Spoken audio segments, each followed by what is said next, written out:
Moniker, hello, hello, welcome in.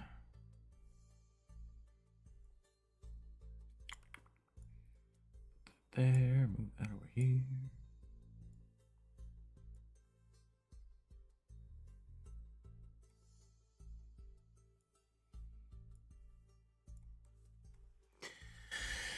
All righty, welcome in, everybody.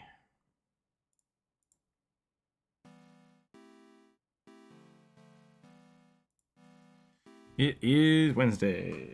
This is your suggestion day. I got a big glass of water. Big list. I'm gonna draw some stuff. Hope everybody's doing well today.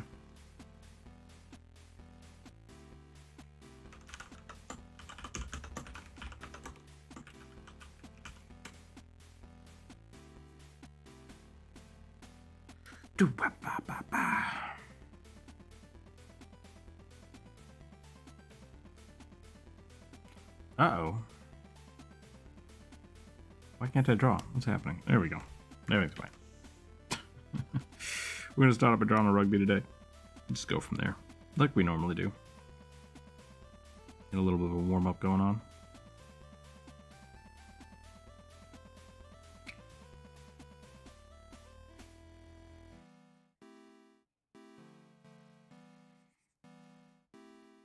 This is the viewer suggestions. We will be drawing things collected from the community post as well as the YouTube short I posted yesterday, which now no longer exists. So if you saw it, nice job. If not, you'll have to be a member to see it, but that's fine. How are you doing today? I'm doing all right. I might be getting sick again, but I don't know. Can't tell if it's allergies or just because it's rainy.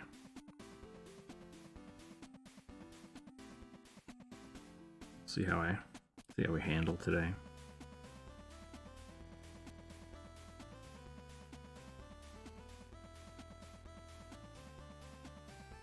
I moved my screen, and now there's like a glare. It's the best. It's not a glare. Excuse me. Excuse me. Might help if I was in the Discord chat. Let's do that real quick.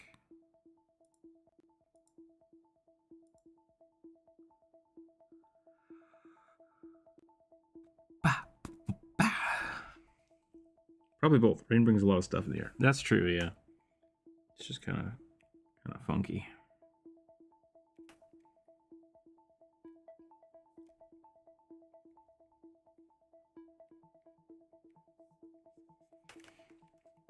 Hope everybody's having a good week.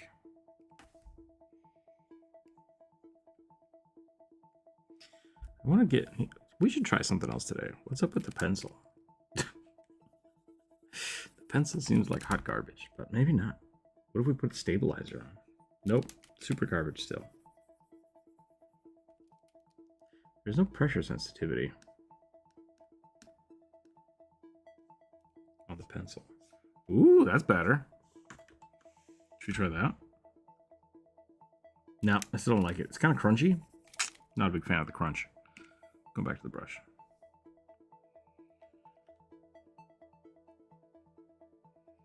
I might need to turn the light off behind me. It's a little weird.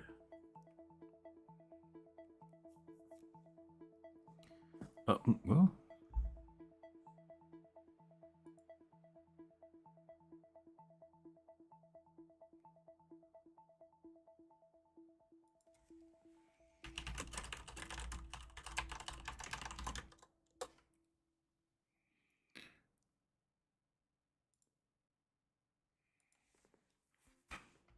Pen stuff, yeah.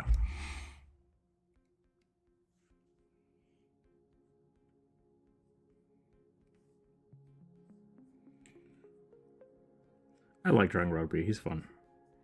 He's fun to draw. Little bugbear goblin.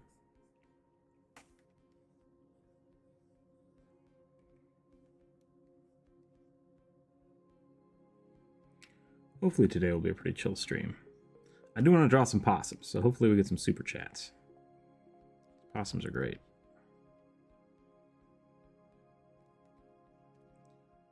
Yeah, they are. Do you have any idea how many ticks they eat in a season? I mean, as long as you eat at least one, that's enough. More More would be better, but how are you doing? I'm doing really good today. Good. How are you? I'm doing all right. Good.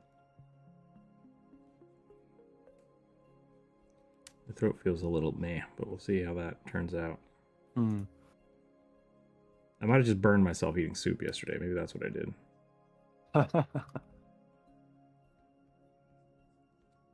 I put out a YouTube short yesterday asking for magic girl suggestions, and we have a lot. We have a lot of suggestions today, so let's see what we get through this week. If people would like to suggest their own stuff, you're still able to. You're very welcome to.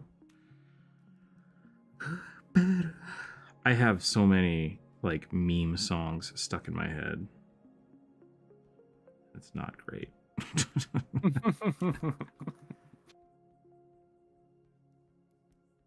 According to the National Institute of Health, a research on captive Virginia opossums estimated that opossums eat on average 5,500 larval ticks per week.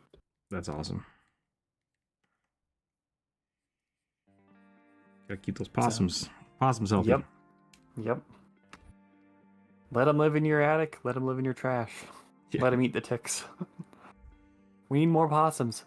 More possums, less trash bandits. Wait, what's wrong with the trash pandas? They're a little too mischievous, that's all. Oh, okay. Hello, Rookzer, all my friends. How are you? Happy and safe today. I'm doing well. Ellen here. I hope you're doing all right. I couldn't read that. I didn't read that well. That's my bad. I was a little confused by the Magic Girl stuff, but I hope mine is all good. No, you're fine. It was kind of a joke. The Magic Girl thing was kind of a joke, but I wasn't gonna stop people from suggesting them. I think Magical Girl is a class, considering we have paladins and clerics and stuff. Yeah. Everybody's a magic girl. I mean, in Pathfinder, yeah. Yeah. I think in 5e, it's pretty much restricted to people who have some sort of patron. Paladins, warlocks, clerics. I mean, like, you got the dragon sorcerer, you got Kenku, you got changelings and summoners. There's options. Yeah. I gotta turn this light off. I can't see anything. Hold on a second. Okay.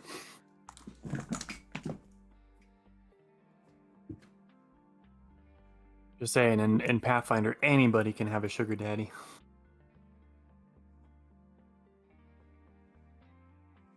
Hey, some holy light, senpai.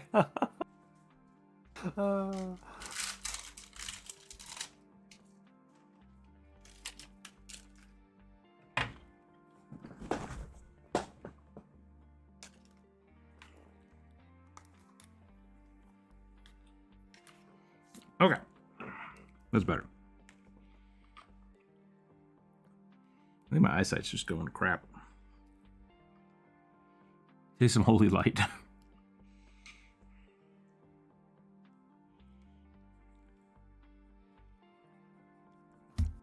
supposed to go to the eye doctor again in like sometime this month, but I don't remember when, so I need to get that figured out.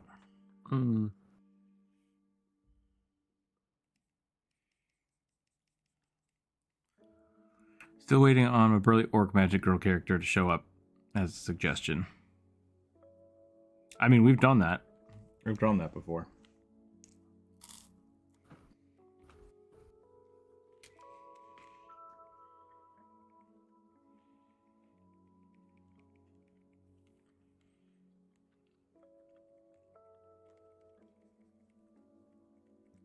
What do people think about the YouTube shorts? Should Rugby have a voice? Or is he funnier as a mute character? Like that you just never hear him. I think it's funny if you don't hear him.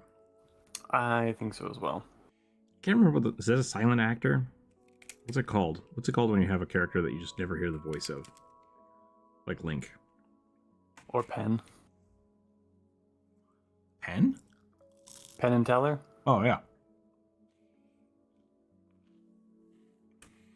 I think Groot is considered the same thing because like the audience can't hear him. That's the Yeah, or can't understand him, at the very least. Yeah, I'm not silent 100% protagonist. Sure It might be a silent protagonist.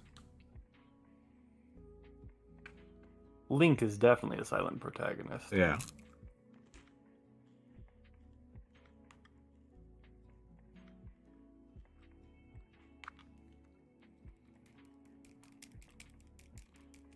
Overexpressing is funnier than the squeaky voice. I think so too. That's generally my thought.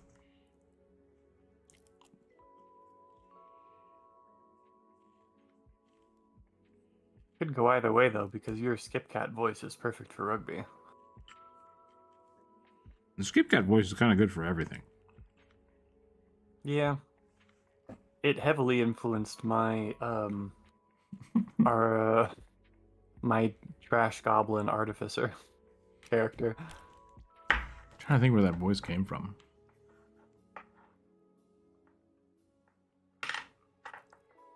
I don't know. Don't know. All right, we have a whole bunch of things today. I don't think we've had 50% purple. We'll start with a purple. Dang it! Now I need the light turned back on. Okay, hold on. I gotta figure this out. I moved my desk around again, and now I have a weird glare that I'm trying to fix.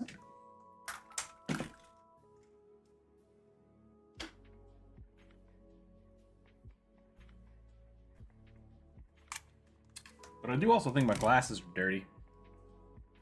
Can't find my glasses cleaner. My eyeballs are old and broken. It's a struggle.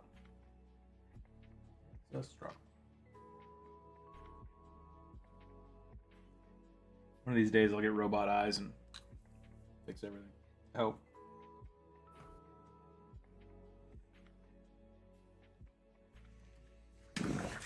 Okay, that's better. Alrighty. So I have a huge spreadsheet today.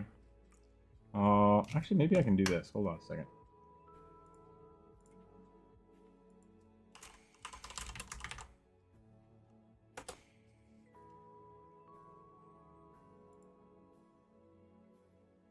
I do legit wonder some days how far we are from a legit cyberpunk style.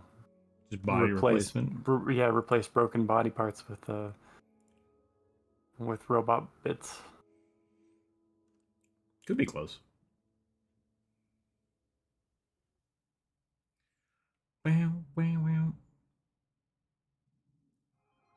We've got some very cool and surprising jumps in brain robot connection for prosthetics. Yeah.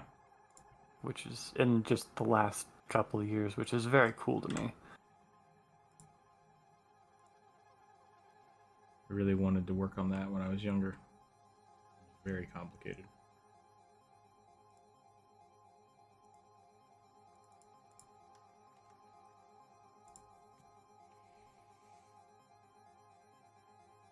Okay, I mean, that works. Is that my browser source? It is my browser source. Oh my goodness. Here we go. Okay, check this out. Maybe. Oh, that's funny. It cuts out everything else. Great.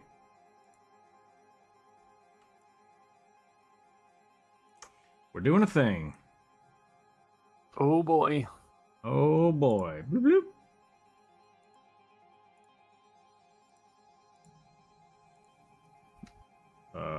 What happened? Uh-oh. I broke it. Did I close it on accident? What happened here? There we go. Roll for it. 16. Did you guys see that?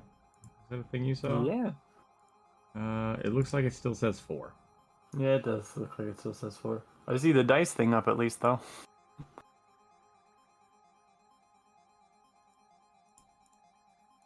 If I refresh it, does it? Nope. Oh well. Can I interact with this? I can. Okay. Boom. 37. Okay. That kind of works, but it feels sluggish. And I have to click like 9 buttons. I might just roll dice. I'm not sure. 37. Half demon, half minotaur, hellfire, barbarian. Fire. Yeah, half demon, half minotaur. Okay. I feel like I've drawn this several times. But maybe it's because my minotaur video, or the weapon video, is a flaming minotaur. So obviously it's not like a... If it's an idea I came up with, it's obviously not like super unique. No, definitely not. Yeah. I believe that's actually the example in the Paizo like creature builder for making a half fiend. Oh, okay, cool. In their actual bestiary. So I remember watching Charlie Chaplin bits and laughing hard. He's a sidekick. Okay. Lizard, hello, hello.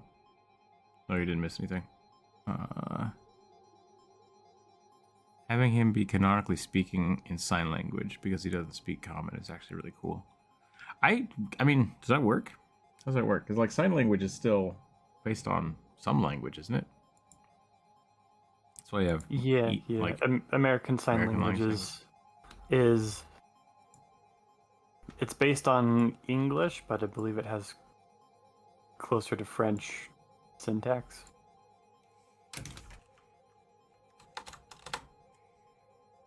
So I would assume that sign language is still based on common.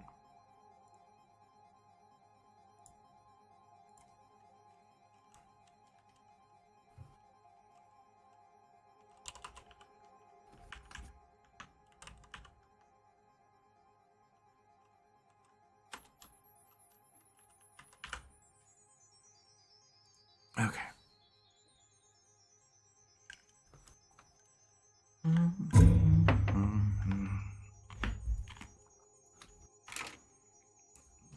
What are you drawing today? Is this more plant people?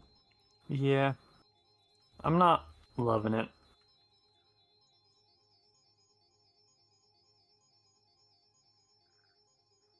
Looks like Bane.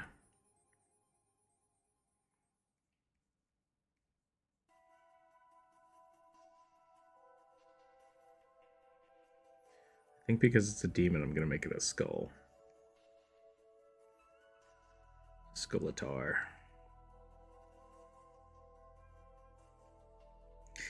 We've been playing a whole bunch of old Zelda games because they're on the Nintendo Switch store now. Mm-hmm. Like you can play all the Game Boy Advance ones, or the regular Game Boy ones. Game Boy Advance ones are extra, but they're fun. I really enjoyed those. Some of them are unnecessarily difficult though, and not in like a challenging way. It's just like, I hope you walk over here and punch this tree. It's like, how would you figure that out? Unless you're just a kid running around trying to burn every tree for like hours. Which I did as a kid, so I mean, like, it's obviously possible. Maybe another decade before we get replaceable body parts. Maybe. There's two different issues with it. One is implantability, and the other is cost. Like right now, it's still... While Elon Musk stuck a computer chip in somebody's brain, that still has its different limitations depending on what you're trying to do. Like if you're trying to replace a hand versus like a leg versus toes and fingers versus just the limb, right? So like all those things are highly variable and specific to each person that you're trying to fix. So yeah, it's complicated, but we'll get there. I think we'll get there.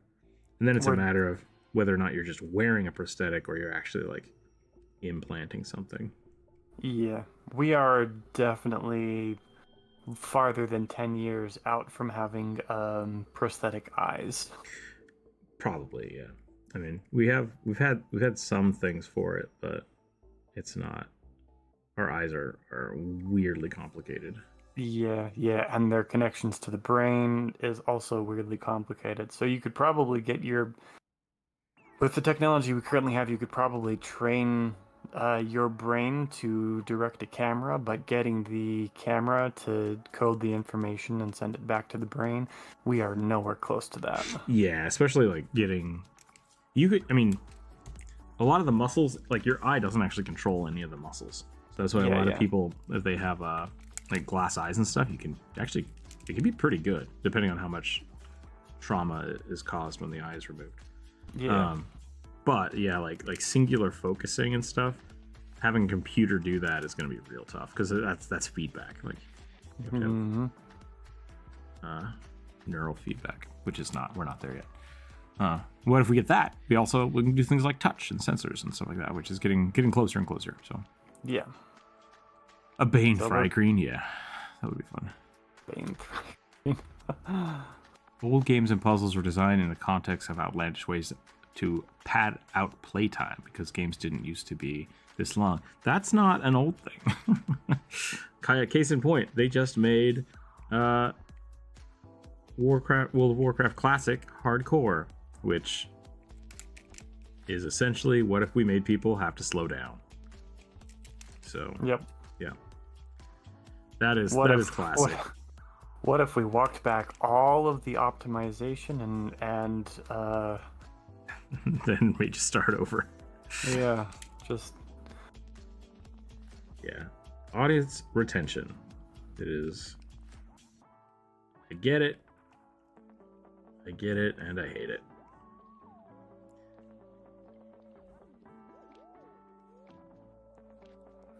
It's funny because like retention for me is like options. Like I want to try different things. I want to play different classes. Mm-hmm. And it's for some of my friends, like they hate it. They just hate that part of the game. But they will grind incessantly with one character forever. And it's just like, you and I are different people. You and I are different people.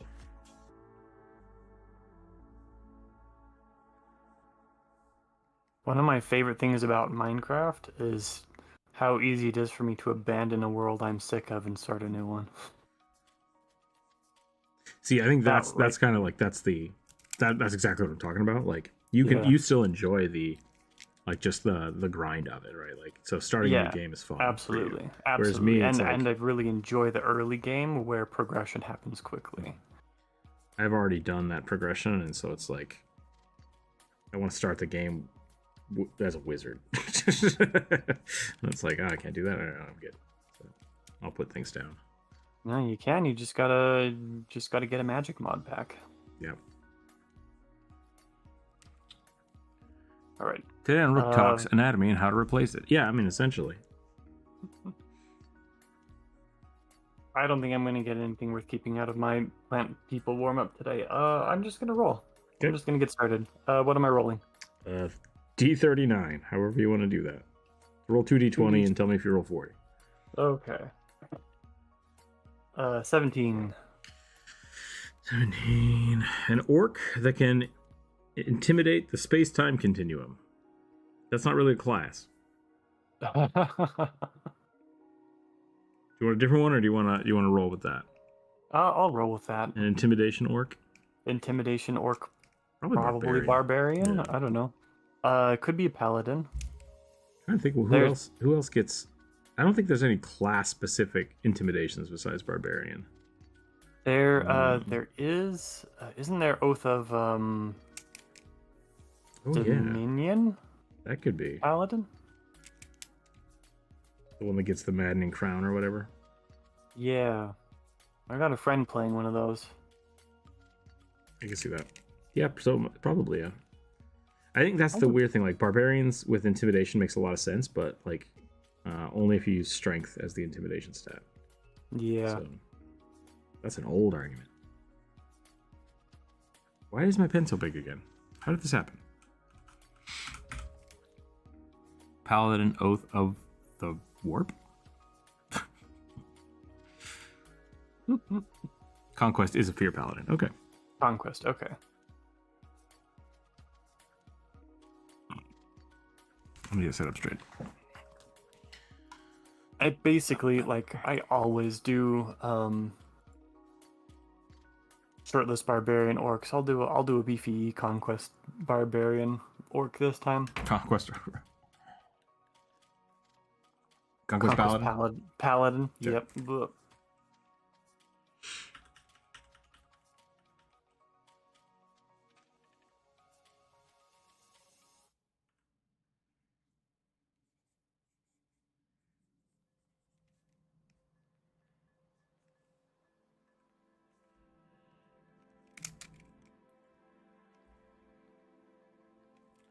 Cows have eyes on the sides of their heads, right? Like, Yeah. I think I did this right.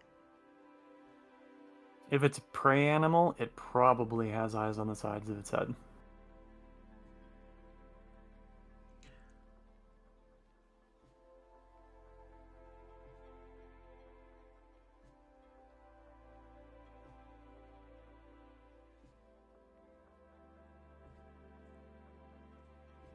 Need a pose. Starting to really wish I'd given myself time to Oh yeah, I do didn't some gesture drawing. Didn't do any gesture drawing today either.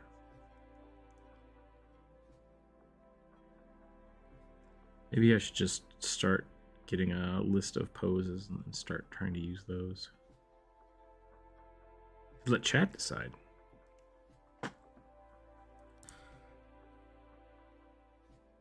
Ugh, AI art is polluting my Google feed, and it's making it harder to find reference. Why? Just Are you stop. looking up AI art? No, but I am looking up a lot of reference material, and it just shows up, and it's so bad. Customers to know what we're drawing. This is a demon minotaur. I will, yeah. And as soon as I find a pose I want, I will be drawing a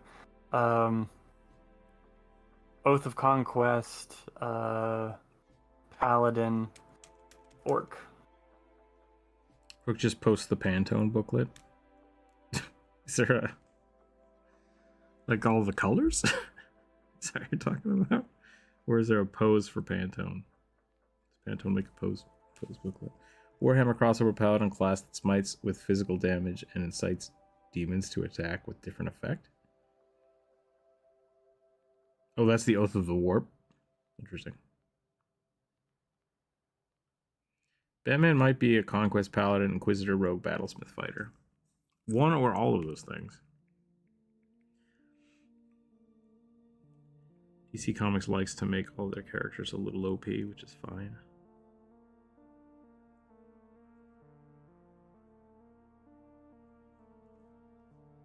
I think we've talked about that in the past. DC very much, I think that's kind of their thing, is like all of their heroes are essentially gods. Like, it's supposed to feel that way. Yeah. Whereas Marvel, even though there are gods walking around, people are still kind of the... anyone can be a superhero. I mean, not anyone, but like, a superhero can come from anywhere, I guess is a better way to say it.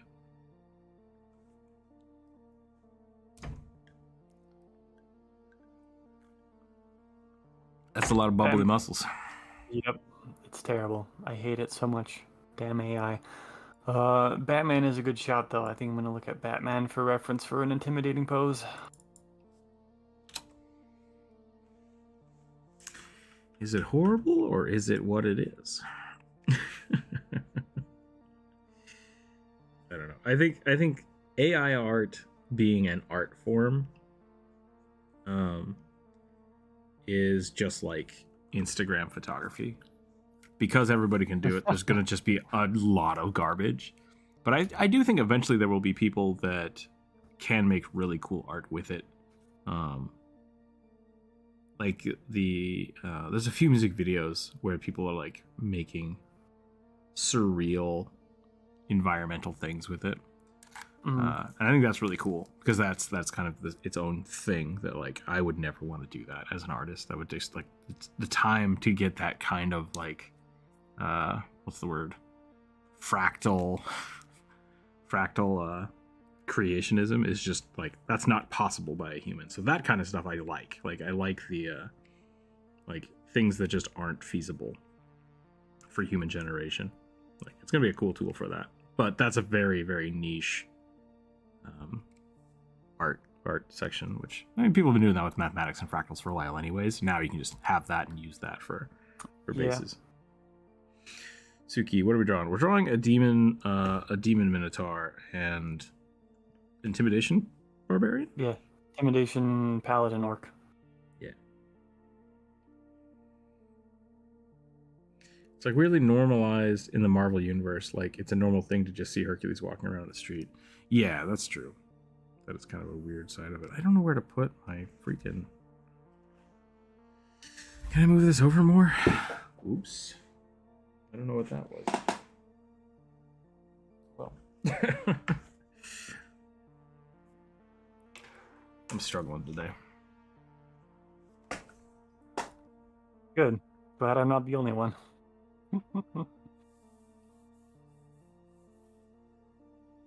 Alright, we'll put this back over here. We'll have the horrible glare. What do you think about AI scraping and people selling AI generated pieces? Well, Andy, those are two different things in my mind, because I'm fine if people make AI generated stuff if they ethically source the build for it. So like if you're an artist using your own art and then using AI to generate unique pieces of art, I'm okay with that. And that's kind of what I'm saying. Like people that are making something wholly unique themselves with AI is great. I think that's fine. But yeah, AI scraping is illegal. It should be illegal if it's not already. It's unethical. It's theft. It is theft. So scraping, bad.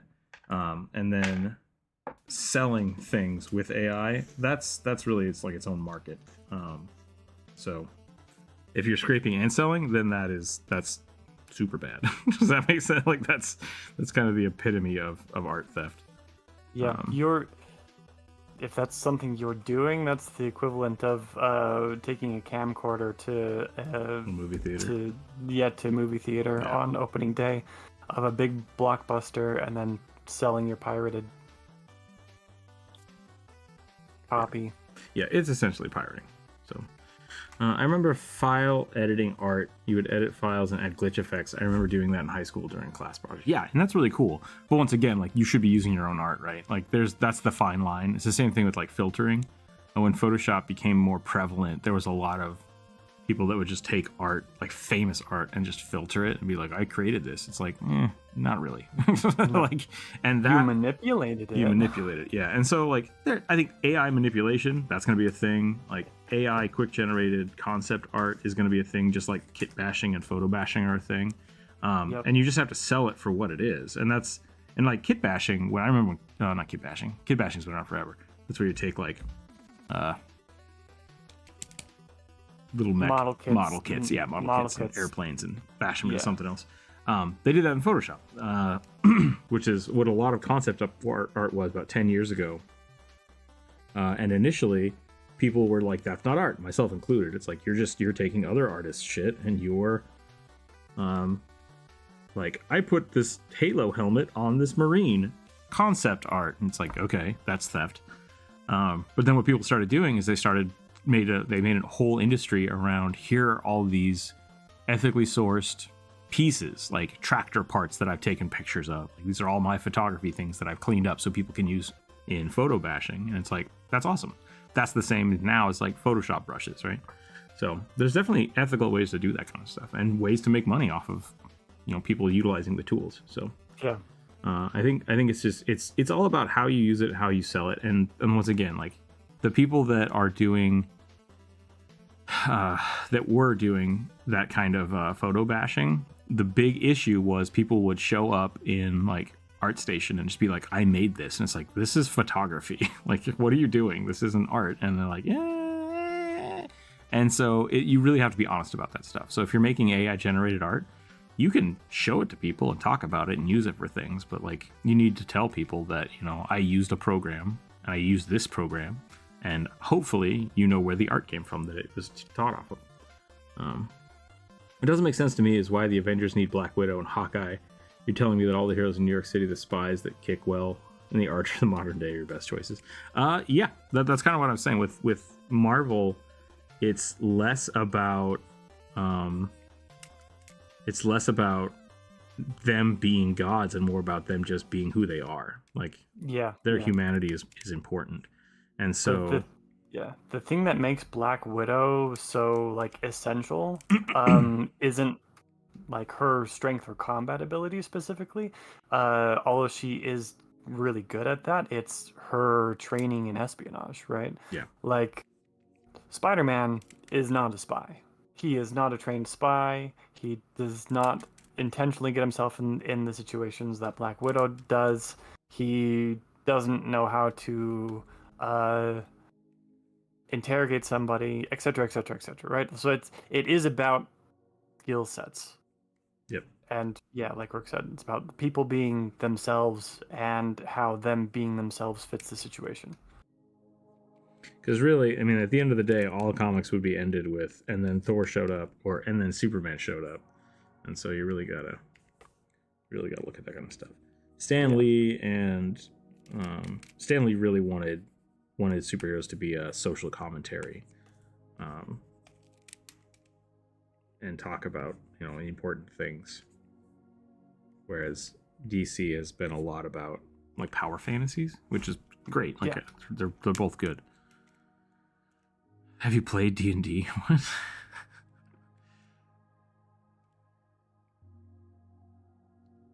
Yeah, Niven Chintara is like, I follow him on Instagram. He does a lot of photo bashing. Like, he was one of the kind of the streamliners. I think he worked for Sony. I don't know if he still does, but he did tons of concept art for Sony, and he was the one that kind of pioneered a lot of that. And he used to sell photo bashing kits. Like, just he would sell packets of different things for that. He was really cool. He's really cool stuff. But yeah, he does that. He does the photography. He'll go out and take pictures of people in costumes and stuff, and then he'll kit bash on top of them and paint on them. He does a great job. I'd check him out. He's one of my favorites. In the lore, Black Widow and Hawkeye are on near superhuman levels, with Hawkeye's bow being hard to pull even for Superman. I think Superman once punched someone's jaw off. Sounds like a yeah, there's a lot of little weird stuff like that. Like, surely, like, even in the comics, like, Black Widow has amazing technology, like Iron Man level gear. And Iron Man gives them stuff. But like, that's what I'm saying is they're all superheroes, but like, it's more of Marvel's a lot more okay with like swapping people out. Like, anyone could be Captain America, anyone could be Thor. It's a lot less about their powers and more about the people behind the power.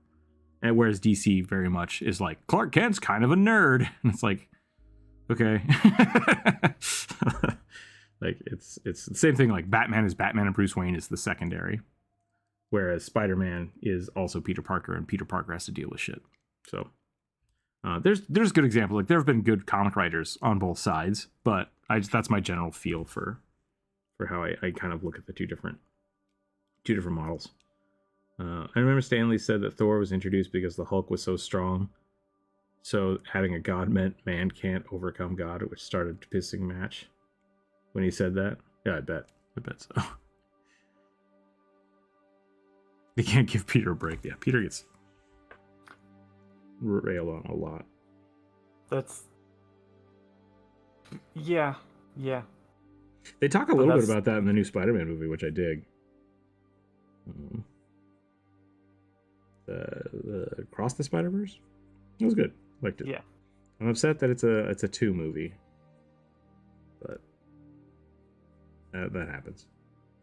Yeah. Hopefully the third one is amazing, because that's how you do it. It either is really good or it sucks.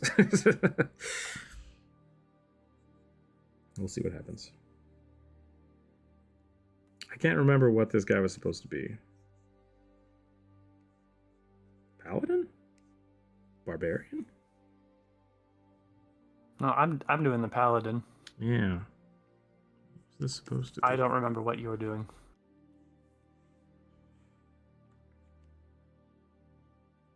Saw a video on a YouTuber by Adam Duff a while back about concept art and how it can be made by mashing various stock photos and a bit of art together. Yeah, that's photo bashing. Yep. Because concept art is not supposed to be concept art should be fast and sell your concept. So generally what the through line is concept sketches. Like you do sketches, and that's when you can like just photo bash and kit bash. Then you do a refined version, and then you do your like character layout. So there's like 3 steps in there, and you can kind of like start here and be very, very loose and crappy. Then you can start like kit bashing, and the detail doesn't matter, but the whole concept, individual concepts matter, and then here the detail matters. And so sometimes you can take these and move these, like the guy we were talking about, Niven. I can't remember his name. Niven, Nivanh. His stuff here kind of blends into and is used for concept art. And there's a lot of game companies where their concept art you can see is still kind of like loose, or like they'll only really put detail in one aspect of it, and that's fine. Like that's what concept art is for. It's not illustration. It's the point of it is to figure out what you're going to do as quickly and cheaply as possible. Yeah. And for that, photo bashing is great. Like it's great. Yeah, that's the basically the niche that it's built for. Mm-hmm. And there is definitely room for AI generated art to also fill that niche. Mm-hmm. But like it all just goes back to we got to do it. Well, that we got to figure out how to do it ethically. We got to figure out how to make sure that the people whose art is being used to train the AI actually get paid for their work, and their intellectual property right is not just being stolen because somebody thinks that they have the right to do it, because they don't. So there's a big push right now for teaching people how to use AI. Like like EA, I think, is looking for machine learning and AI scripters. And I don't think a lot of that is going to be used for concept art, because still you're going to have to pay somebody to basically get the style you want, be able to edit that style, and then also know how to generate the characters you want, because otherwise everything will look the same. And that's going to happen. That's going to happen. That kind of already happens now, because people are like not unique and everybody's just buying the same assets off of the Unity store and the So it's like that's going to happen. That's not important. But really innovating, if you want your game to look a certain way, like you're still going to have to pay somebody to manage that, even if you have AI. So there might be less jobs in the future, but that's kind of how technology progresses. Yeah. Like if you want to be good at those things, like I definitely start looking at AI. Just be it's going to be part of our workflow, because it's like Google. Like we've talked about that. Like there are definitely people entering the workforce now that don't understand how Google works, and that's frustrating. Yeah. So keep up. I don't know what I'm going to do with this. I think I'm trying to add some extra like detail with lines, and I'm not super happy with it. But I think it's also because I don't really know what this guy's doing. First off, he's too beefy. I know he's supposed to be beefy. I think he's a barbarian. We're gonna go. I don't remember what class he was, right? But he's a demon, half demon, half minotaur, right? Mm-hmm. I'm pretty sure this is a bionic suggestion, which makes me think beefy barbarian is in there somewhere. Oh, okay. So we're gonna add some extra muscles. We're gonna go just like Arnold on what's the Mr. America Day, pageant day. Just muscles on muscles. And then we'll add some cool demon texturing. And then we're gonna jump on to the next one, because I'm losing steam on this character. AI is the downfall of everything. I mean, Skynet. Come on. Oh yeah, no. We definitely got to talk about. We got to talk about Skynet. We got to talk about Foxhound. Who wants to be big boss? That's all I'm asking. Someone's got to do it. If you don't know what I'm talking about, go play the 1986 game Metal Gear. It's great. God, that game's been around for so long. But that's what it's talking about. Like, that's exactly what it's talking about. When do we make AI robots that carry nukes? And that's a problem. That's what Foxhound was all about. Can't give robots nukes, and then we get Skynet. In the distant future of 1984. It's like, damn it, guys. They're not new problems. Fix your shit. If I remember correctly, I saw a video when the refrigerator was being introduced, and it has people saying that's stupid and other sayings like it is for a washing machine. Yeah, people always hate technology. Like they don't like change. Yeah.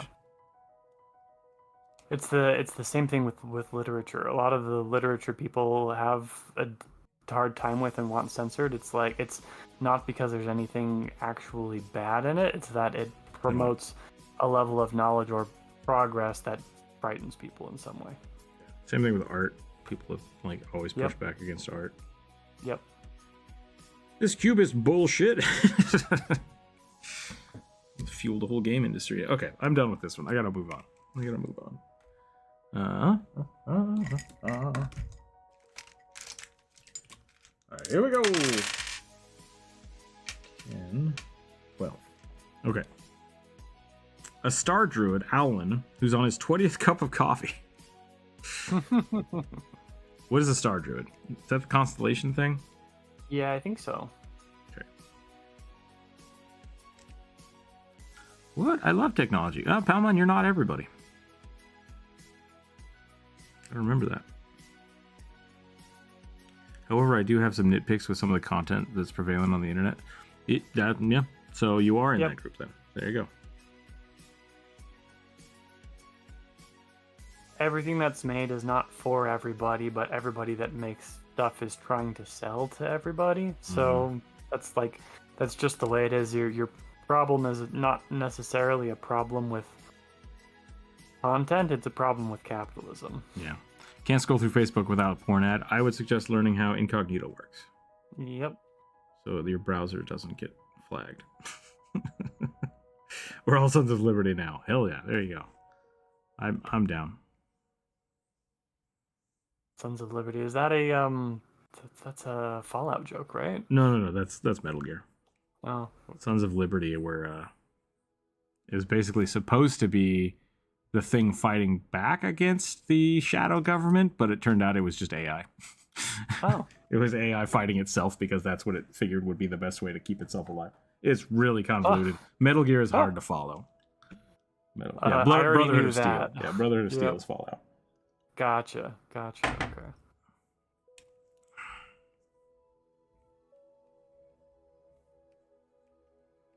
Gotta delete them cookies. I have created some kind of strange haunt like Pokemon. What do owls look like? They're little poofball owls, but I can't. Yeah. I remember reading this one webcomic called Seed on Webtoons, and it was about an AI being human, and human girls learning about stuff isn't technology, I think. It was an intense read. President Eden would save us from the AI? Okay. Yeah, constellations. Let's look at Owlins.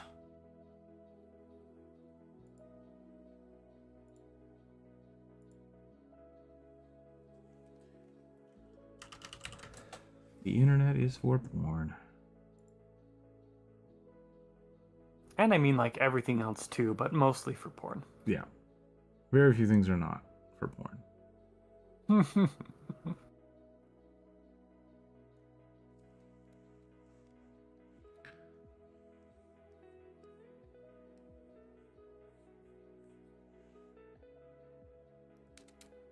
President Eden is an AI himself. Yeah, that makes sense. If you're doped up on caffeine, do your eyes get really big or really small?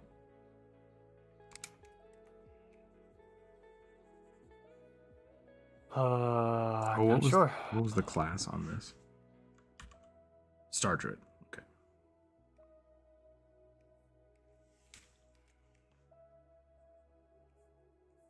I need to not draw the eyes. That's what I need to do. Oh, I didn't do the color. Hold on. It's still purple. Okay, great. I need to not do that. I need to make the colors alternating.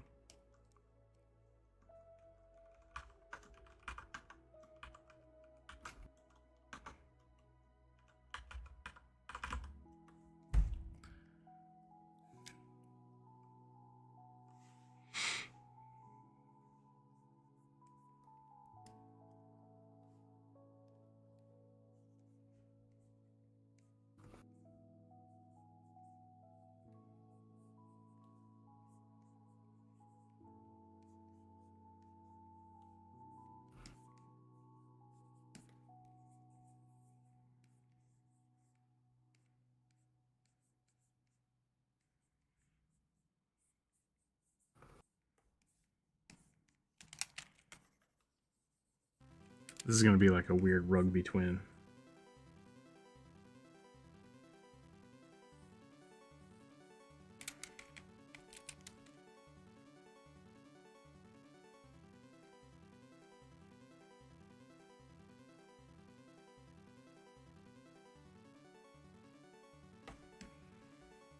Overcaffeinated Alan named Tweaks.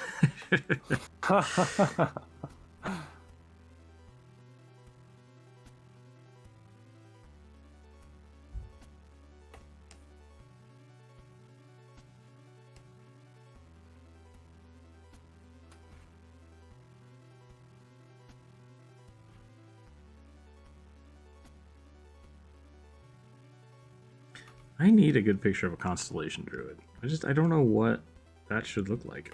Except they have a moon on their chest. Like, I don't know. What would that be?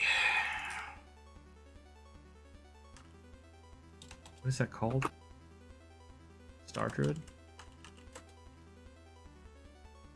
Just like, it's all flowy robes full of stars, which is kind of cool. Kind of dig that. Ooh, that one's really nice. I like that. Okay.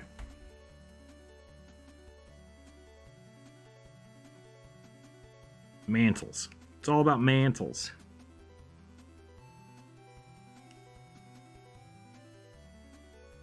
Making Maybe shadows making deep shadows where you can put stars. Yep.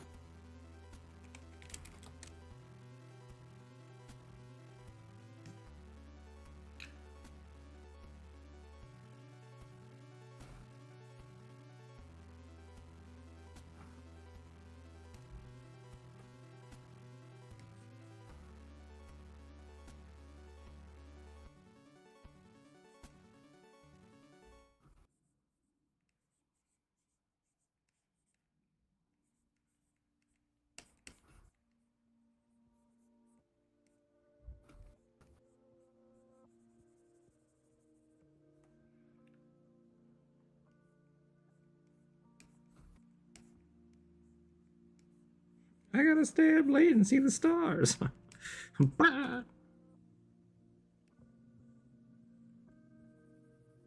I did it again. Somehow my pen always ends up being like 30 pixels wide. I want to stay on like 5 to 7. I feel like it's good. Make it look like your stir wizard just owly. Was that guy hopped up? I thought he was just beefy. Owlins can't be beefy. They're gotta be poof. Wow, racist. Oh, I mean, it's hard to show off your abs when you have like 7 inches of fluff on top of them. That's all I'm saying. You either gotta wax or be poof. So I don't think birds like waxing. You ever seen a naked like parakeet? Yeah. Like, this is what they normally look like. Duck. Yeah. Like, oh, yeah. I'm cute. And then without that, they're like, blah! It's like, Jesus. Some kind of spider demon.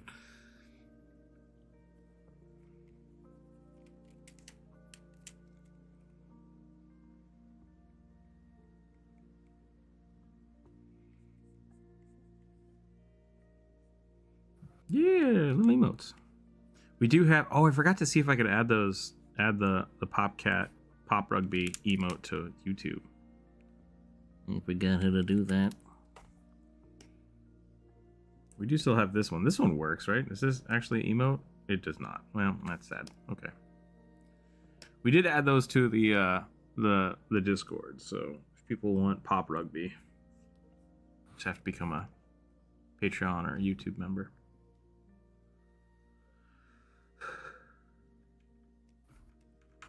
What are those really puffy? What have I here? Get out of here. Get out of here, emotes. What is happening? There we go. Okay.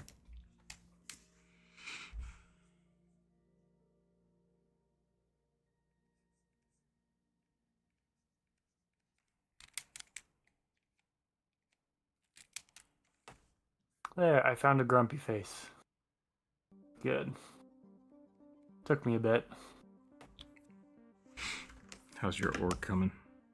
Pretty good. It's coming. His armor reminds me a little bit of like DBZ. He just needs the Frieza shoulder pads, like the Yeah. Oh man, now I gotta erase it all and start over. No, it looks really good. I'd absolutely keep it. I'm But kidding. it's got those good like body lines. Yeah. I figure an orc should always be able to make the argument that they get to use strength instead of charisma to intimidate. Nice. Yeah. Yeah. I think you should really be able to use anything that you're proficient in. I think that would be interesting. I think I agree with that. Intimidating someone with intelligence could be really fun. Yeah.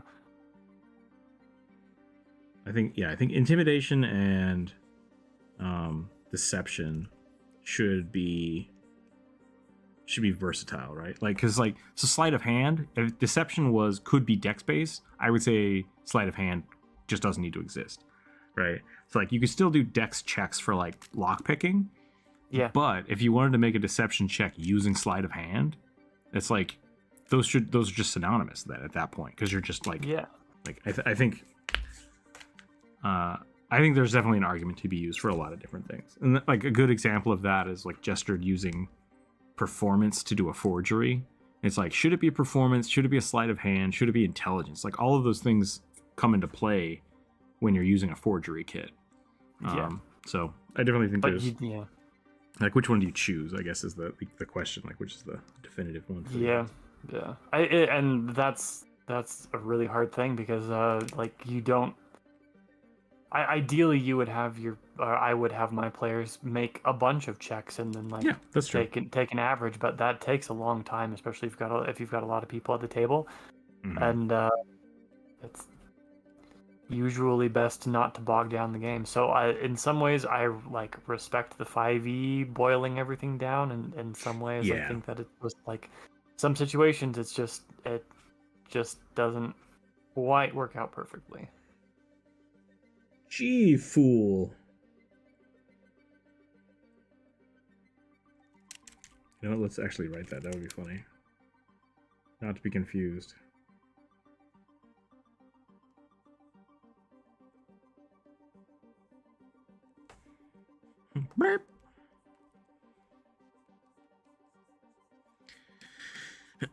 When I was, I don't know, 22, 23, I wrote an editorial essay, like, about the dangers of caffeine. And then I spent the next, like, 10 years of my life just chugging it.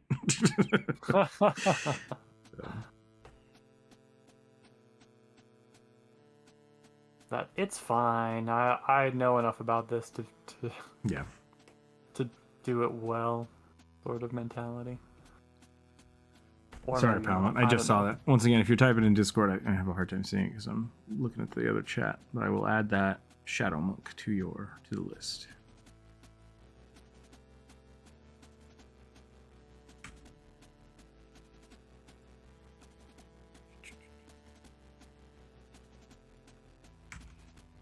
Paste.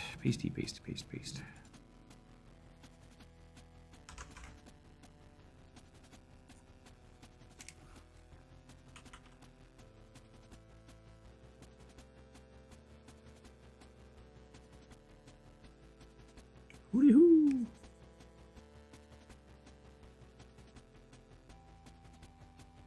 Hoot hoot, motherfucker!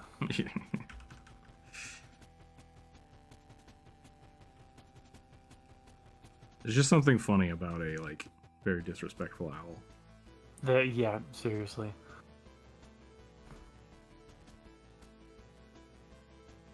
I wonder if that's just because of the juxtaposition of, like, all of the owls are wise. Yeah. A 1, a 2, a 3. Get on out of here.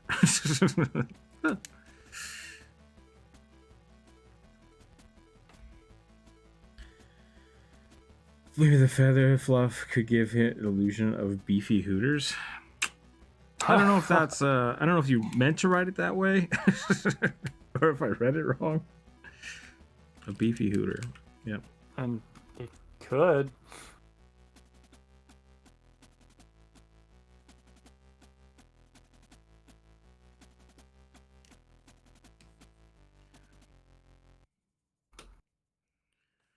Could definitely have like the big jacked like huge shoulders and it'd just all be fluff.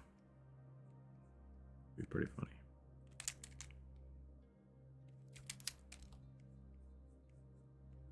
Maybe we'll make his eyes a little bloodshot.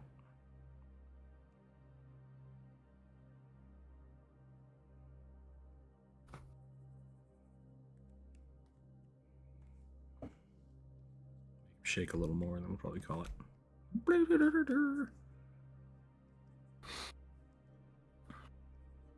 Yeah, I gotta get these hands in and then call it as here as well.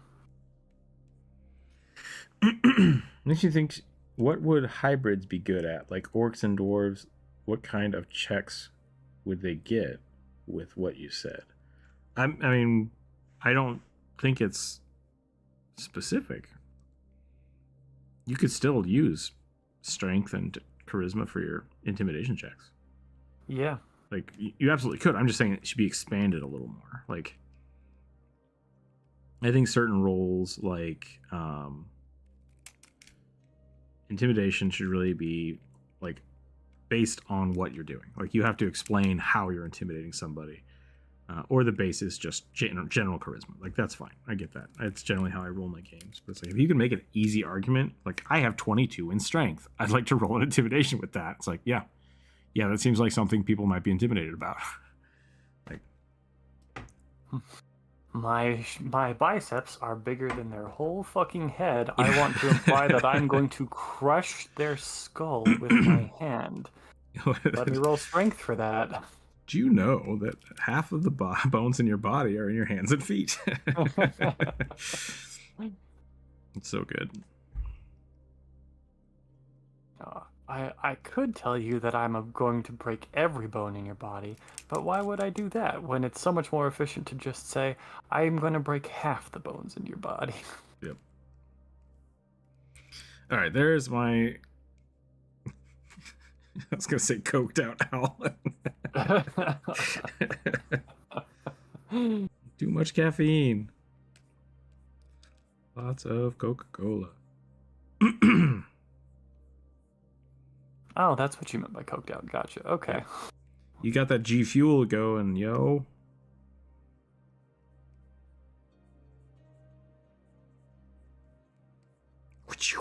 Okay, I'm done with that. Rolling the dice.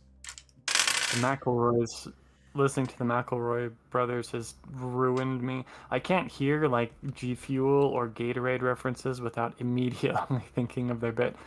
It's Gatorade Light for poets. Jeez. All right, an Anati hybrid form spider gunslinger. The bones in your ear are tough to get to. I suppose so. I feel like those might be hard to break. I mean, you can pop an eardrum pretty well, but like the bones itself, like they're pretty well protected. Yeah. One can hug and not give off an intimidating presence. Gentle giants exist. That is irrelevant. But, yeah, but like that has nothing to do with the discussion, right? Like the thing isn't everybody who's super buff has to be intimidating. It's that somebody who is super buff should be allowed to use their strength to intimidate somebody. Yeah. Because it's obvious that they're super strong and can hurt you with nothing but their bare hands. Right? Yep. That's the argument.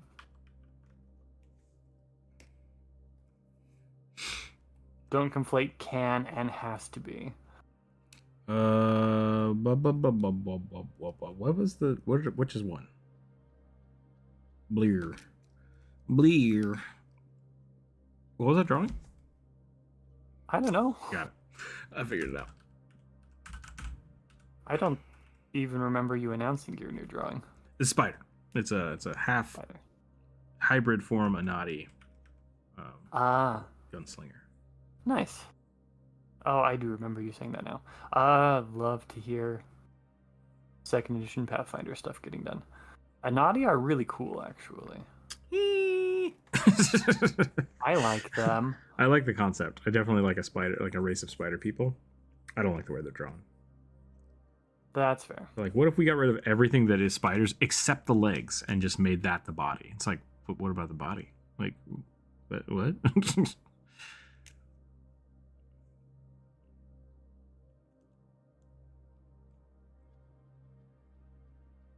I've seen things I can't under from that exact commercial. I don't know. That's a weird sentence. Short people can be intimidating too. Very true. Yeah, it really is. It's like I think it should have to be. It's not saying that. Every super buff person is not 6'4". That's true. I used to be super buff. I used to be okay buff. I don't think I was ever super buff. Oh, the jitsu. I used to have a 6-pack.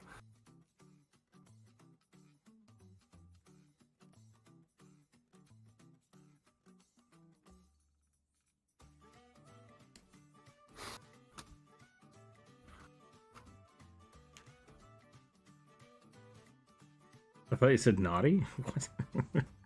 Oh, a naughty spider gunslinger. That's pretty funny. It is actually.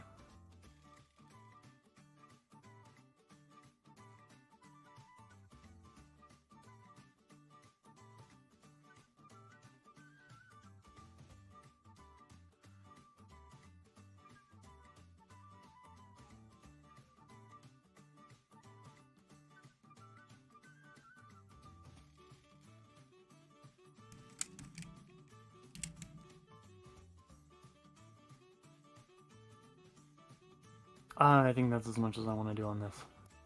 He angry boy.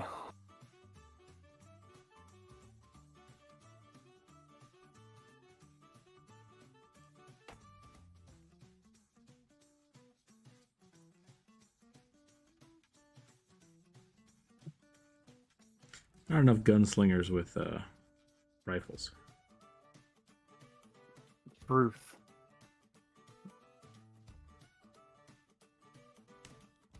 Congratulations. What does a 24 get me? Half elf, half minotaur rogue. I don't know how that works, but swashbuckler, paladin, multi-class.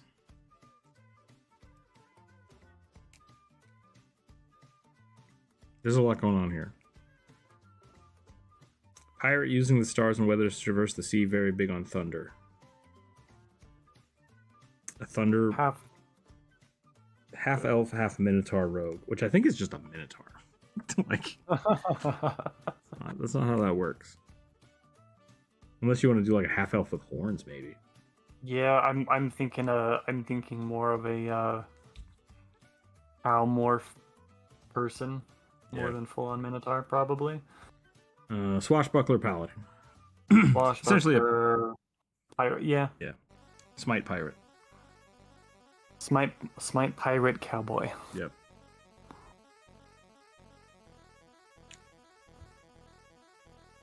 So half elf with horns pirate? Yeah, that's kind of what I was thinking. What is this music? Stop.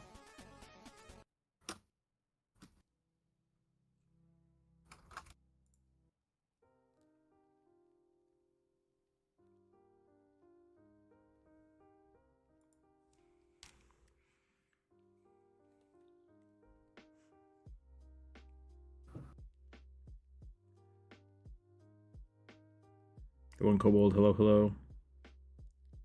So Johnny from Guilty Gear? Man, I don't know any of the Guilty Gear characters. Yeah, me neither.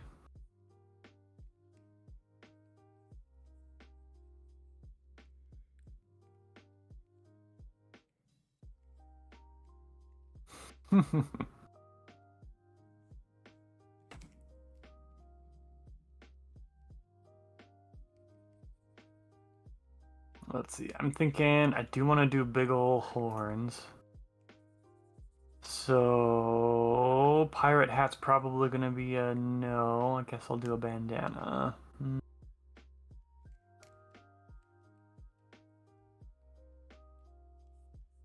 Yeah, okay. I know what I'm gonna do. Ooh, what if we do the double arms? It's like right up here. Do the Anati have... I think they have multiple limbs. Yeah.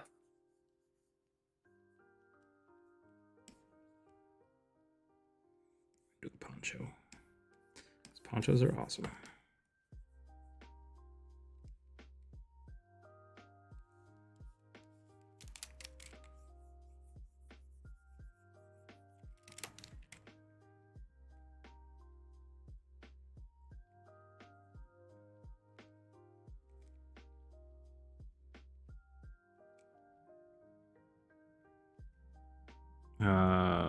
Palman, yes, it did. It's on the list. We haven't drawn it yet.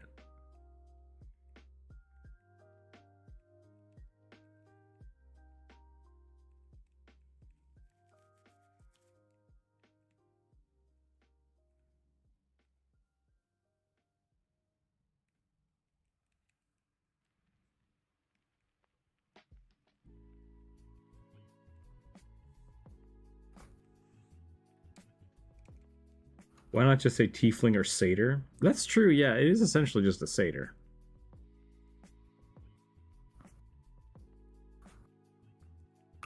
Probably because satyrs are inherently goat themed and they want something a little bit more bovine themed. Yeah. Maybe something a little bit beefier muscle wise than satyrs and fawns usually considered to be. I don't know.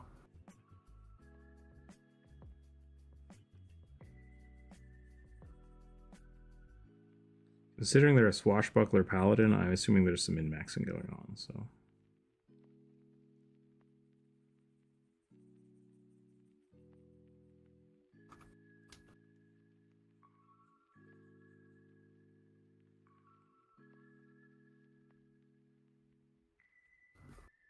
So Minotaur, yeah. I mean, like, at the end of the day, I think if you're an elf Minotaur, you're just a Minotaur.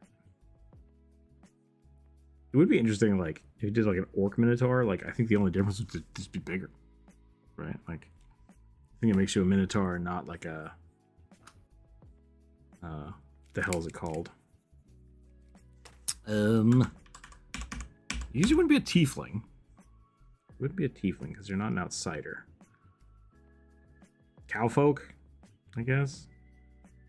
What's the thing with the furbolg? I guess furbolgs have bovine features.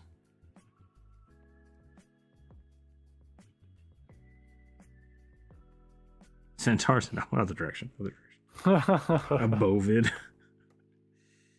No, yeah, I was thinking of the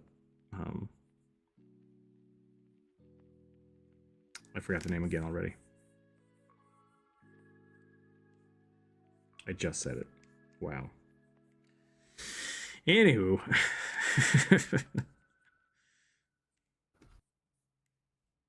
Furbolg? Furbolgs, yeah. Which are Fae inspired again. So it's like... That's the problem with the Minotaurs, because the Minotaur, like, being a race and not, like, a curse, being like a were-cow, really complicates things. Rogue is overrated, in my opinion. Huh. You can have that opinion. I don't agree with it, but you can have that. I like Rogue. Rogue is really... It's a little overpowered in 5e, but not in unnecessary... Like, it's not game-breaking way. It's just... It's a little optimized. A little too optimized.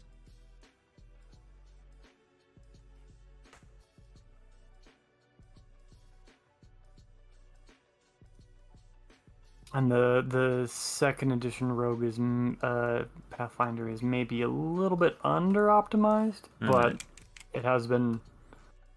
Maybe that's just my opinion. Yeah, we have to agree to disagree on that one too.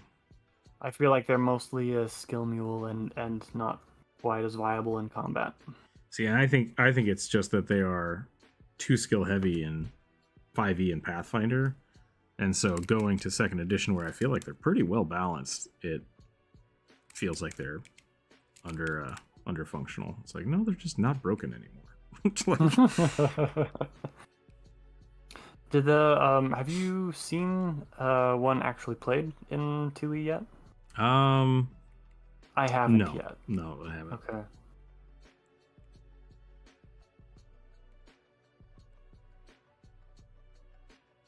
I was gonna look something up. What was I gonna do? Oh yeah, that's right. If any class in 5e is OP, it would probably be the Druid. Overpowered, how so? Rogues in 5e basically have all of the beneficial in combat and out of combat components that they had in older editions, and then with 5e getting scaled down, that gives them a lot of power to just do everything forever, always. Yeah. Basically, for 5e, everything else got nerfed and or simplified, and rogues did not. Yep. So if you pick something like... It's really, really easy to hyper-optimize a rogue. Like, it just... you can be the team's face, as well as, like, dealing with almost every outside of situation, save maybe diplomacy, which you can usually get around if you're a good rogue. Avoiding fights, disengaging traps, entering fights, high initiative, instant death with sneak attack damage, highly defensive. Like, you take half damage, you can't be hit. Like, they're really, really good, and to the chagrin of a lot of DMs. So, and then you mix that with something like a gnome, and all of a sudden now you're hyper magic resistant too. And it's just like, okay, there's some shenanigans going on here. So,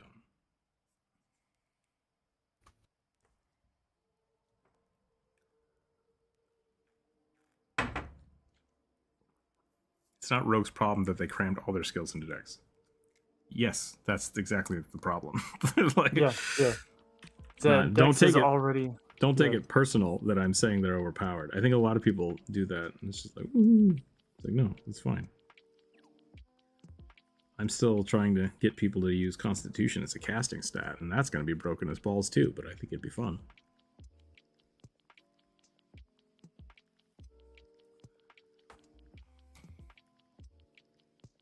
Space Bovid Skelebeast.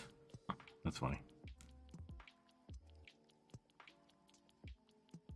Rogues don't really deal much damage, even though people claim constantly that they can. Okay. Yeah. Sweetheart, if you have never played a rogue and never gotten to the point where you were able to, like, deal twice as much damage as the next person in your party, you have not even tried to play the rogue. I think, like, a barbarian can do a little more damage than a rogue, yeah, but not consistently. And rogues having the ability to basically give themselves advantage and give themselves flanking, and give themselves sneak attack damage, like, is really good.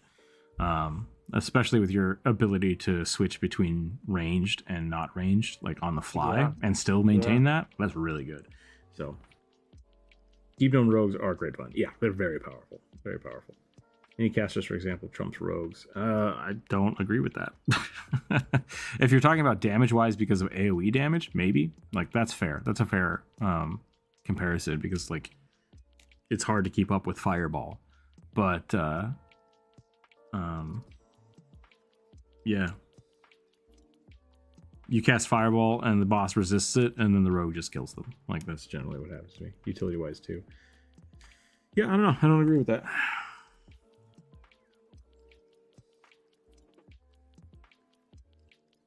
Is this a Spider Clint Eastwood? A little bit, yeah. Yeah. Out of combat spells and stuff. See, I would argue that the rogue, like, not having spell slots, especially once you get like if you get like an arcane trickster rogue, they do get spell slots in in kind of the best way possible. Like, they have some of the best, like, cantrip functionality, being able to use, like, Mage Hand to just steal shit because they're good at that originally, and now you can add range to it. Like, that's really powerful. Yeah, there's a lot of functionality to rogues. I'm not saying rogues are the best, rogues are really good. They're really strong in 5e. And you can make situational points where, like I said, like, oh, my mage has fireball, so they're more damage. It's like, that's great. That's costing you something. And I'm not saying that it's bad. I'm just saying that the rogue is really good in most cases. Because casting is OP. Fireball is OP. Like, it's just designed to be OP. It's supposed to be one of the most damaging things in the game. So anybody that can take fireball should take fireball. Chain lightning too. Yeah, really good. Not chain lightning, but like lightning bolt. Very, very powerful spells. I don't know. I love chain lightning, but I prefer lightning as an elemental damage type generally. Mm-hmm.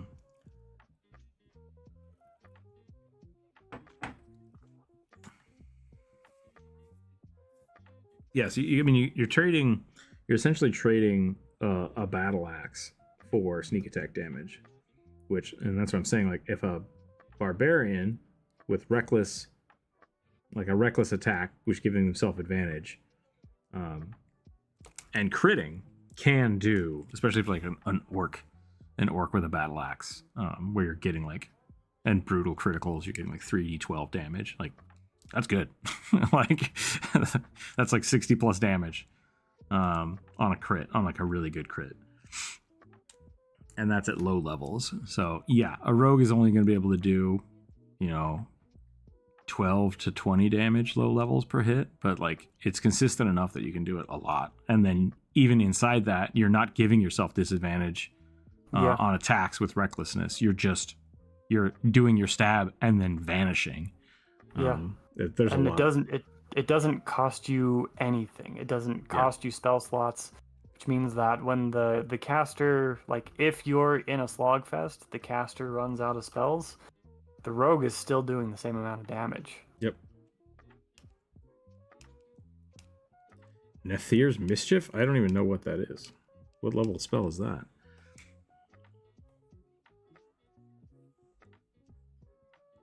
I've never heard of that spell. I don't think I have either.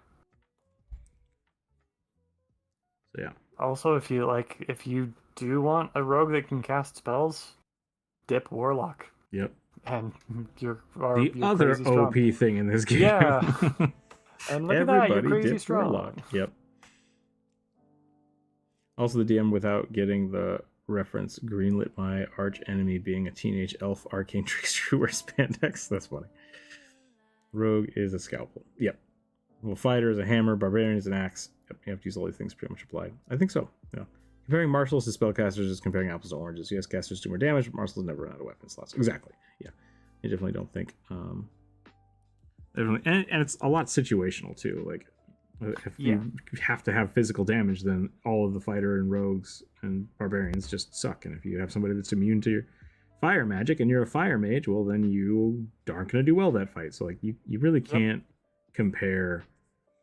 It sounds stupid saying you can't compare different classes that way. It's just, that's why I'm not a big fan of like, what's the most OP class in the game? It's like, that's not how it works. It's just not how the game works.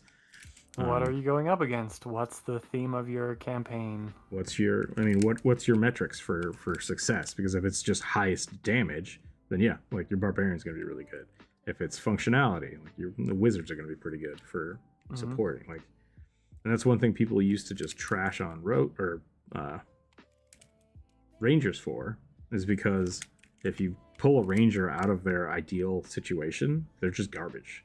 Yeah. And it's like, you have to play a campaign that is designed for that type of gameplay, or there's just not going to be fun. Well, I want it to be fun everywhere. It's like, talk to your DM. Like, all of these things are possible. All of these things are possible. Just got to communicate with your GM and make sure that they're not such a dick that they're going to plan a campaign that specifically negates your entire kit. Yep. That's literally all you have to do. Have done, will do. Yep, same.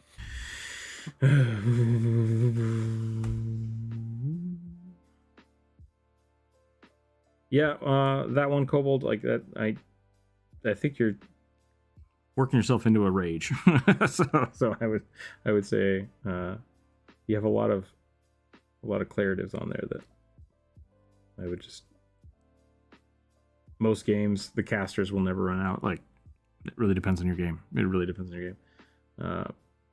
Yeah, Yeah. Sorry, you haven't. Sounds like you're having a struggle playing a fun game. So I hope we can find a way to make that better.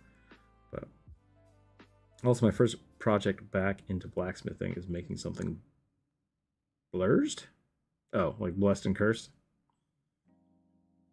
A throwing flanged mace. I read that as a throwing flamed mace. That does sound pretty blurred. No, I'm just discussing. Okay.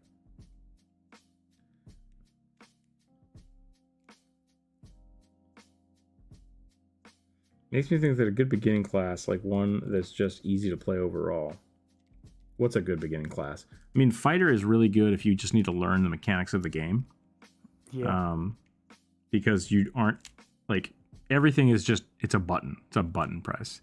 It's like, oh, I'm hurt. Well, you can heal yourself with your action that you can do once per short rest. I'm like, yeah, cool, I'll do that. You learn the mechanics of rolling the dice. You learn the mechanics of movement. Pretty great. Barbarian is a little more complicated. People think like, oh, barbarians are dumb. It's really simple. It's like, well, you have to, when you rage, you have to keep track of how many rages you have and what your stats shift to. And I feel like that can be really confusing for some people. Yeah. Warlock is also really good if you want to learn a caster, just because the spell slots and spell amounts are much smaller. Versus like also, it's pretty hard to build a warlock that isn't functional. Yeah, warlocks. So you don't really have to. Yeah. So you don't really have to know what you're doing going into it. You just get to have fun. I think those are probably your best bets. Wizard, I say, is up there just because of the amount of spells and how you have to look at your spells. Cleric's pretty easy. Because you just have access to all your spells, you know? It's like, just pick some for today, and you can change them tomorrow. It's like, oh, neat. So I generally suggest people try clerics out. But then they have to deal with like knowing other people's hit points if they want to be a healer, and that can be complicated. Yeah. Ranger, I think, isn't too bad, but once again, like you need a good campaign for that. Yeah. I would avoid Ranger. My brother used to start people off with Ranger, and then they would inevitably become frustrated because because they would go into it not understanding that they needed to build not for like a theme that they had in mind, but for the campaign that we were playing. And so they would end up building a Ranger that did not work for the setting we were in, and then got real frustrated that none of their kit worked. I was confused by Warlock's casting. Interesting.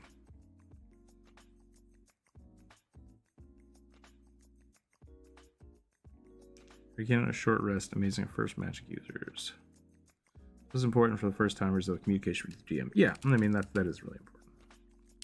I've had a lot of people start playing like 5e at my table, and I think I've only ever had like one really bad, someone who had just like a really bad time.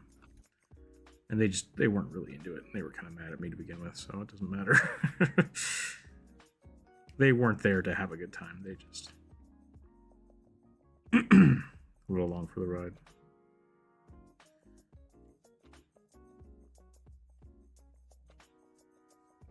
Wizard is pretty easy, no real class abilities, you just need to know your spells, how spells work. Yeah, and that's the kind of thing that I generally push people away from when they're starting. Especially, like, I've seen a lot of people lock up on spell choice. It's just like, if you're sitting down and starting a game, it's like, they're going to need like 30 minutes to decide their spells. Especially if you're not starting at level 1. Yeah, for sure. Let's see.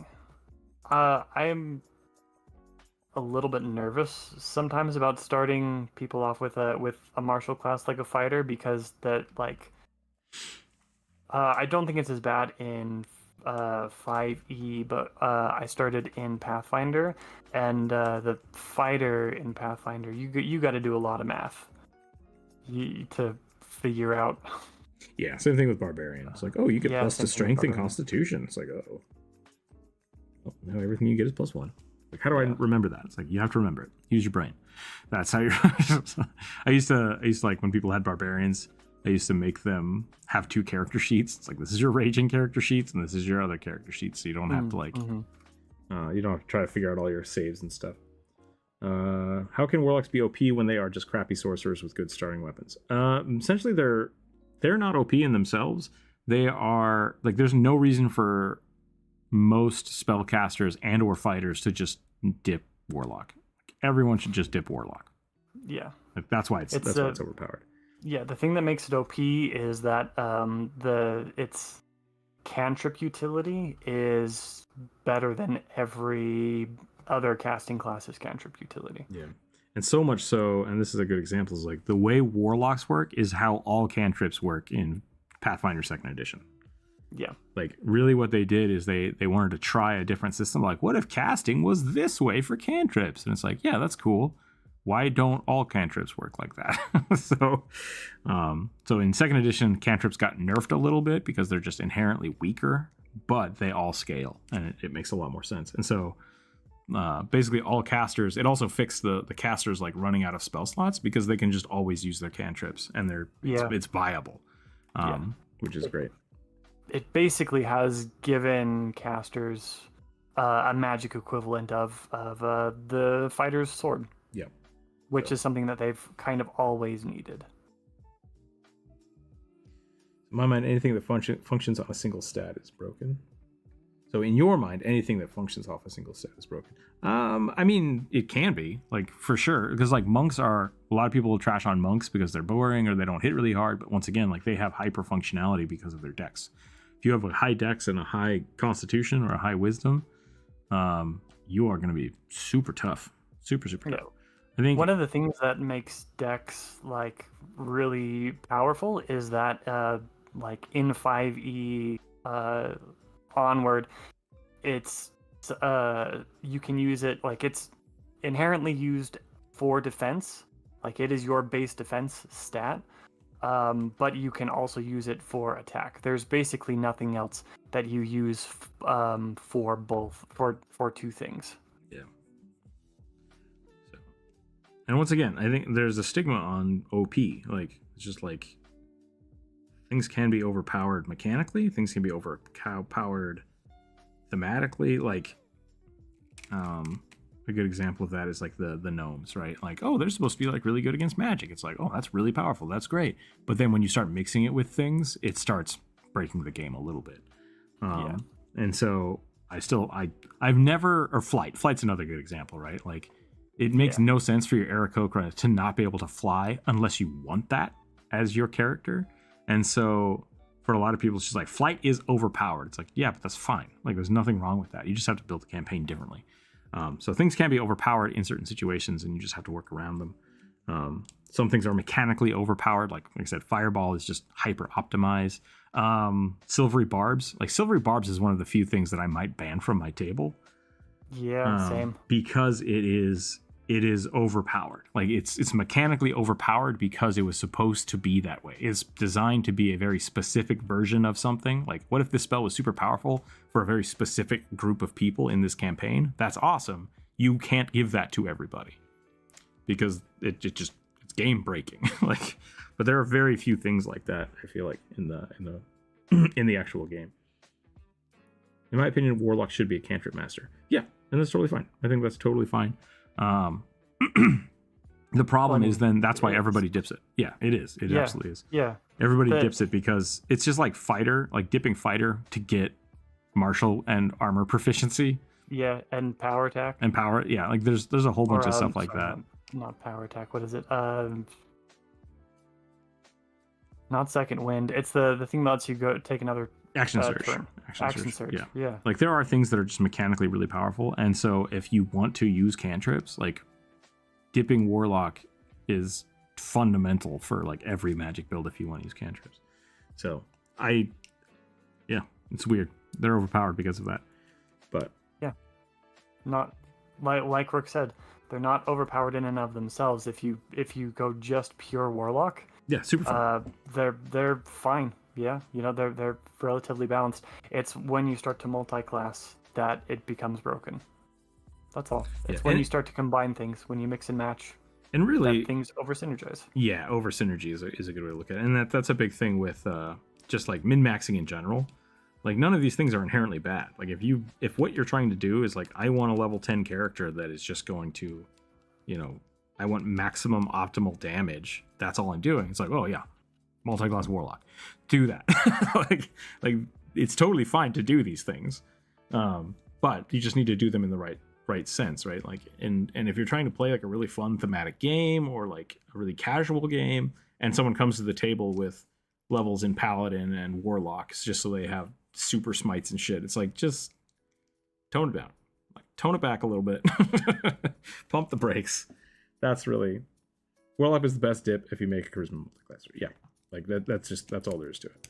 Sorcerer's dip warlock, do it. Like, just do it. There's no reason not to. Paladins, yeah, paladins dip warlock. If you're a fighter, Eldritch Knight, dip warlock, like, it's bonkers. It gets stupid, but you have to have enough charisma to do it. So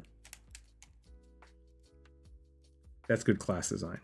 Moment a character needs more than one stat to keep up with everyone else, to me that class is insufficient. See that, and that's an optimized look at things. And I think everybody should have to stack 3 stats.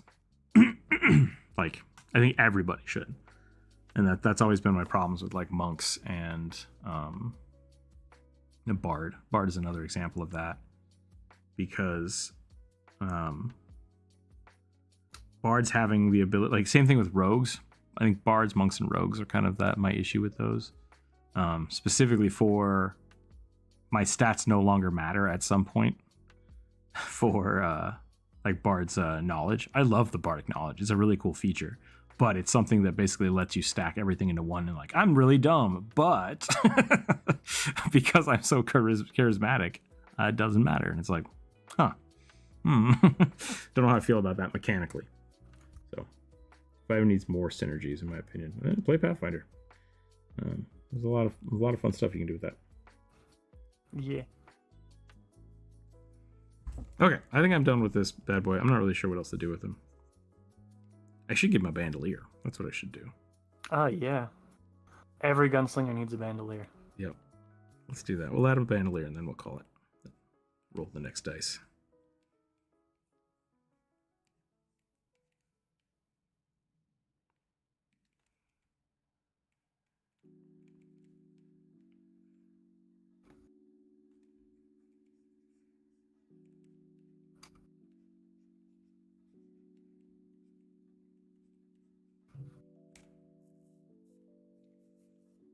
Straw on his mandibles.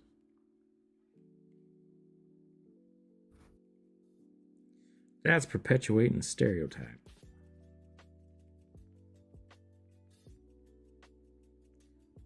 Actually, I don't know what I would do with the... Was the straw thing just because people couldn't smoke? Or was the straw thing a thing? Aside from smoking. I think it's a desert thing specifically. You stick something in your mouth, a stone, the end of a piece of grass, to so that you have something to suck on to drive away thirst. Gotcha. Done. Spits the straw out. Works as a toothbrush. All right, I assume it's just all folklore hogwash then. So, rolling dice. Here we go. 11. An albino werewolf woman wielding a giant cursed sword. All right. What color are we doing here? Purple? Purple. I need to drink more water. Oh, good shout. Same. I should probably go get another glass of water. Let me do that real quick. Hang tight, everybody. We're going to go with purple. Be right back. Wait, did they basically ask for Luna from A Hell of a Boss? Maybe. I'm not going to draw that, but...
Let's see. Pirate needs a cutlass, right?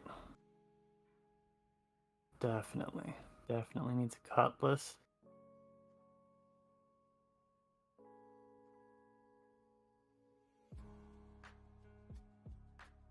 Left side.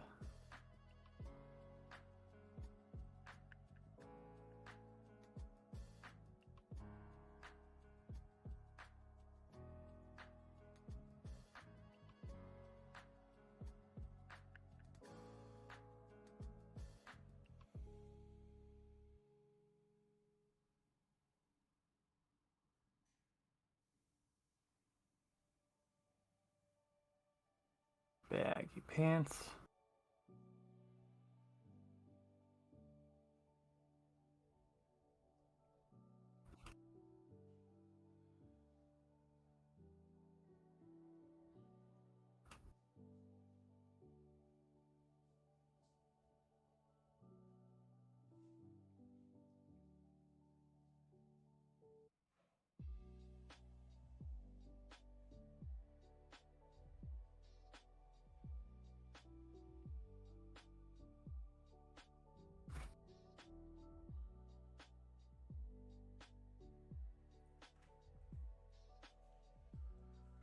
Well, looks like I'm making banana bread today.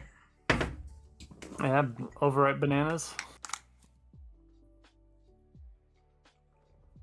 All my bananas fell apart. Hmm. I'm gonna try to get one. Post mimics.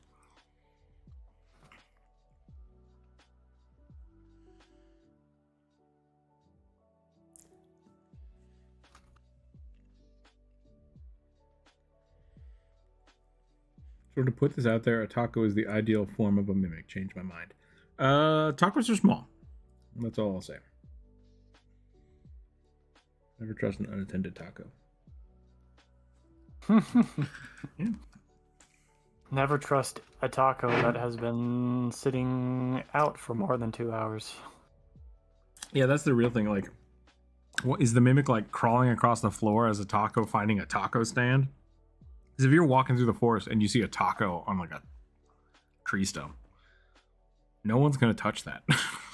Like, who's gonna touch it?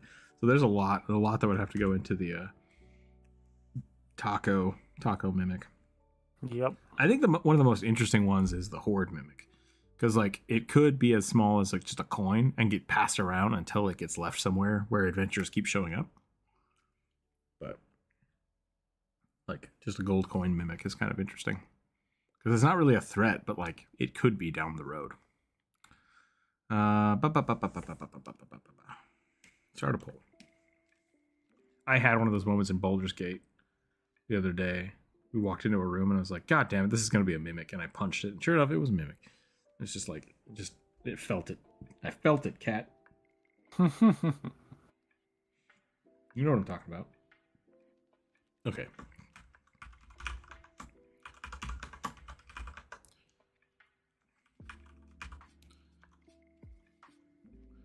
Red, blue, green.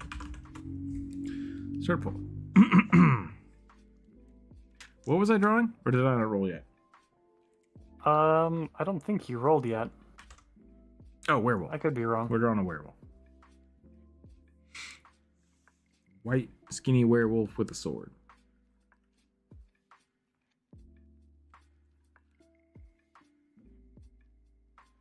Once again, like... no, yeah, updates to a tostada. I think it's funny. I think it's absolutely funny. And like, if you were at like a huge party and there was just a giant cauldron that was a mimic, great. Like, that's good and fun. But like, it doesn't make any sense. Like, who put that there? How long has it been sitting there? Why didn't it eat the kitchen staff? Like, there's a whole bunch of questions. A mimic but disguised as a giant clam. Yeah, I mean, it would just be a giant clam. It's great. Mimics don't make a lot of sense. They really are, like, if you really look at them, they're just there to make a particularly gnarly trapped chest. Yeah. I like putting them in like wizard towers and stuff. Yeah. But like, Yeah. They're a sentient trap. That's it. yeah. Actually, I don't even know if they are sentient. They might be mindless.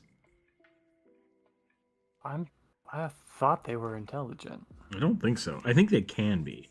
Like, I think they can get big enough where they gain sentience. But most of the time, I think they're essentially changeling oozes. Is the better way to think about them. But, may I request my armored artificer, a crab familiar who pilots a mechanical humanoid body? Yeah, we can put that on the list. In first edition Pathfinder, mimics have int of 10 as a yeah. default. They're Let's smart. see 5e.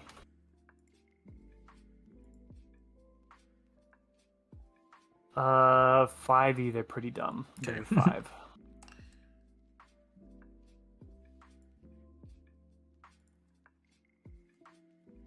We're talking about mimics? We are burning. Welcome in. My poppet has a mimic living inside of it. I remember that, yeah. A mimic disguised as a stack of porn. Much more alluring.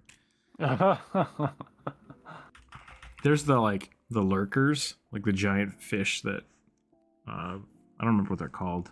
There's a lot of like pictures of it on the internet of like the sirens that have like the sexy mermaid ladies on top, and then just a big fish waiting under the water. I like that. Oh yeah. Yeah. 3.5 mimics were intelligent with an int score of 10.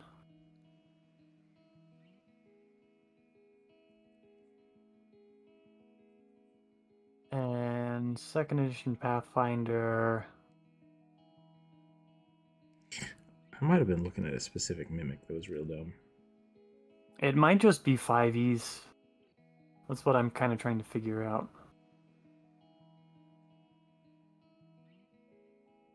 Um, 2e, I don't see a strength score yet, but they can speak common. Strength dex, int plus 0. Yeah. So they're not stupid. Normal intelligence, same as before. So it looks like older editions they were intelligent, and in Pathfinder they're still intelligent. Smarter than a rat. That's all that matters. Yep.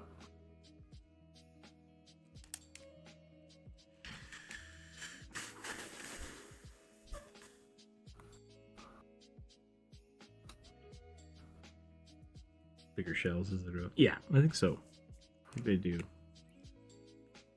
Which is why I always think they were oozes. Because they just kind of like, they just bud off and get little tiny mimics that turn into like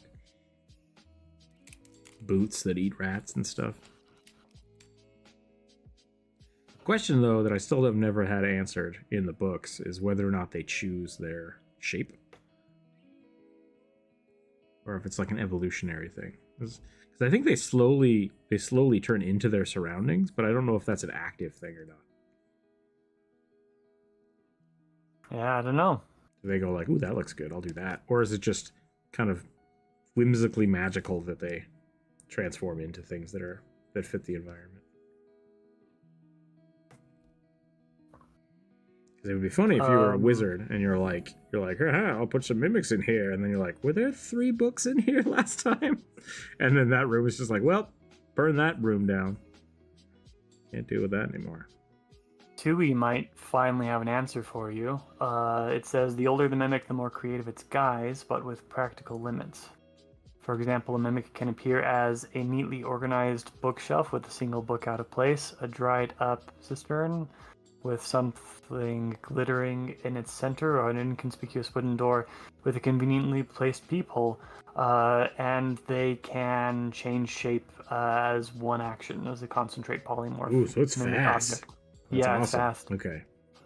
Mimic assumes the shape of any medium object. This doesn't change the mimic's texture or overall size, but can alter its coloration and visual appearance.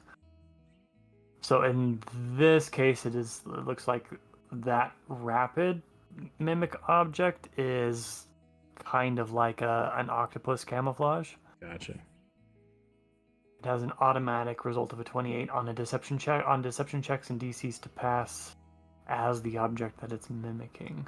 Interesting.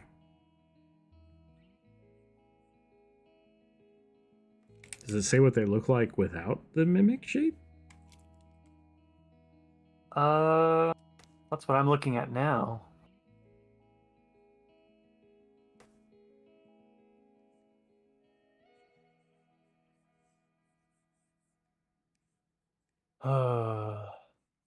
Says they enjoy conversation with their prey from time to time. Oh, that's terrifying. Who got For you now? Blah, blah, blah, yeah, blah. for unknown reasons, they are especially interested in humanoids. Let's do the finish your mimic dice box. That sounds fun. I'd like to see They that don't one's like done. other mimics. Why would a mimic adventure? Mimic is all about munchies. I mean, maybe they're just out to taste everything in the world. Yeah. Maybe you're playing a mimic gourmand. I think the big thing about like mimics and adventuring is like it's because they are like hunting prey or ambush predators. That's what I was trying to say. Because they're ambush predators, like they're not going to be super mobile or agile. And so if you want to play a mimic, like I've thought about doing a mimic, why you should play mimic video in the past, but the real issue with it is that I don't think there's a good idea to play a mimic. So it's like no one has ever like the poppet with a mimic in its tummy. That's pretty funny. Like that's I think the closest I've been to like yeah that's cool. But like one, I kind of always think that they're kind of dumb, and two, it's just like if you can turn yourself into a treasure chest, how are you running around? Like is someone carrying you? You just are you a treasure chest that wobbles around? So I don't know. I think you might be right. They're not classified as oozes, but they have a pseudopod attack. Right. So I think that their non-transformed shape is just a blob. I think that they're a giant amoeba, basically. Yeah. Because like I think they can turn into corpses. And like that's the hop, skip, and a jump away from just like I could be a person. It's like now you're just a changeling. Like you're just straight up a changeling, or one of the ooze creatures. So they're I think that needs to be the limitation on the mimics versus the ooblex. Is like can you transform into objects or people, and that needs to stay separate. Because if you can transform into anything, whatever, like that's polymorph for free, which is too powerful. Like I think that's too much. Yeah, so I agree. There has to be some limitation on it. I like the clam. Yeah, that would be really funny to have like an ocean adventure, and people are like, "Ooh, it's a giant clam," and then it's not. It's a mimic. It's like something that you already expect to open up. Playing a mimic could be unique because depending on the size of the mimic, you could change shape like a disguise. The only limit would be the animals or people, just objects. That's kind of what I'm saying. Like, so the limit there is the thing you need to worry about. So, plasmoid with mimic ancestry that could turn into specific objects. Yeah. Essentially, trying to figure out how to balance that without just making it way too overpowered is dangerous, and so. Yeah. It does specifically say that mimics transform into objects and can't, like, do not transform into creatures, just objects. And, like, the shifters can transform into animals of their level or lower. Yep. But there's a lot of ways for people to just abuse the system if you're playing as a mimic. I turned into a giant boat. And it's like, okay. Like, these are all spells and stuff that people can do, but you're doing for free. And that's just a little too much. Now I have the image of a mimic trying to play a human, just acts like a cockroach alien from Men in Black. Right? Like that could be funny, but slippery slope. Gonna make a balanced mimic class. I mean, I think the mimic itself is a balanced class. It's just a matter of are people okay playing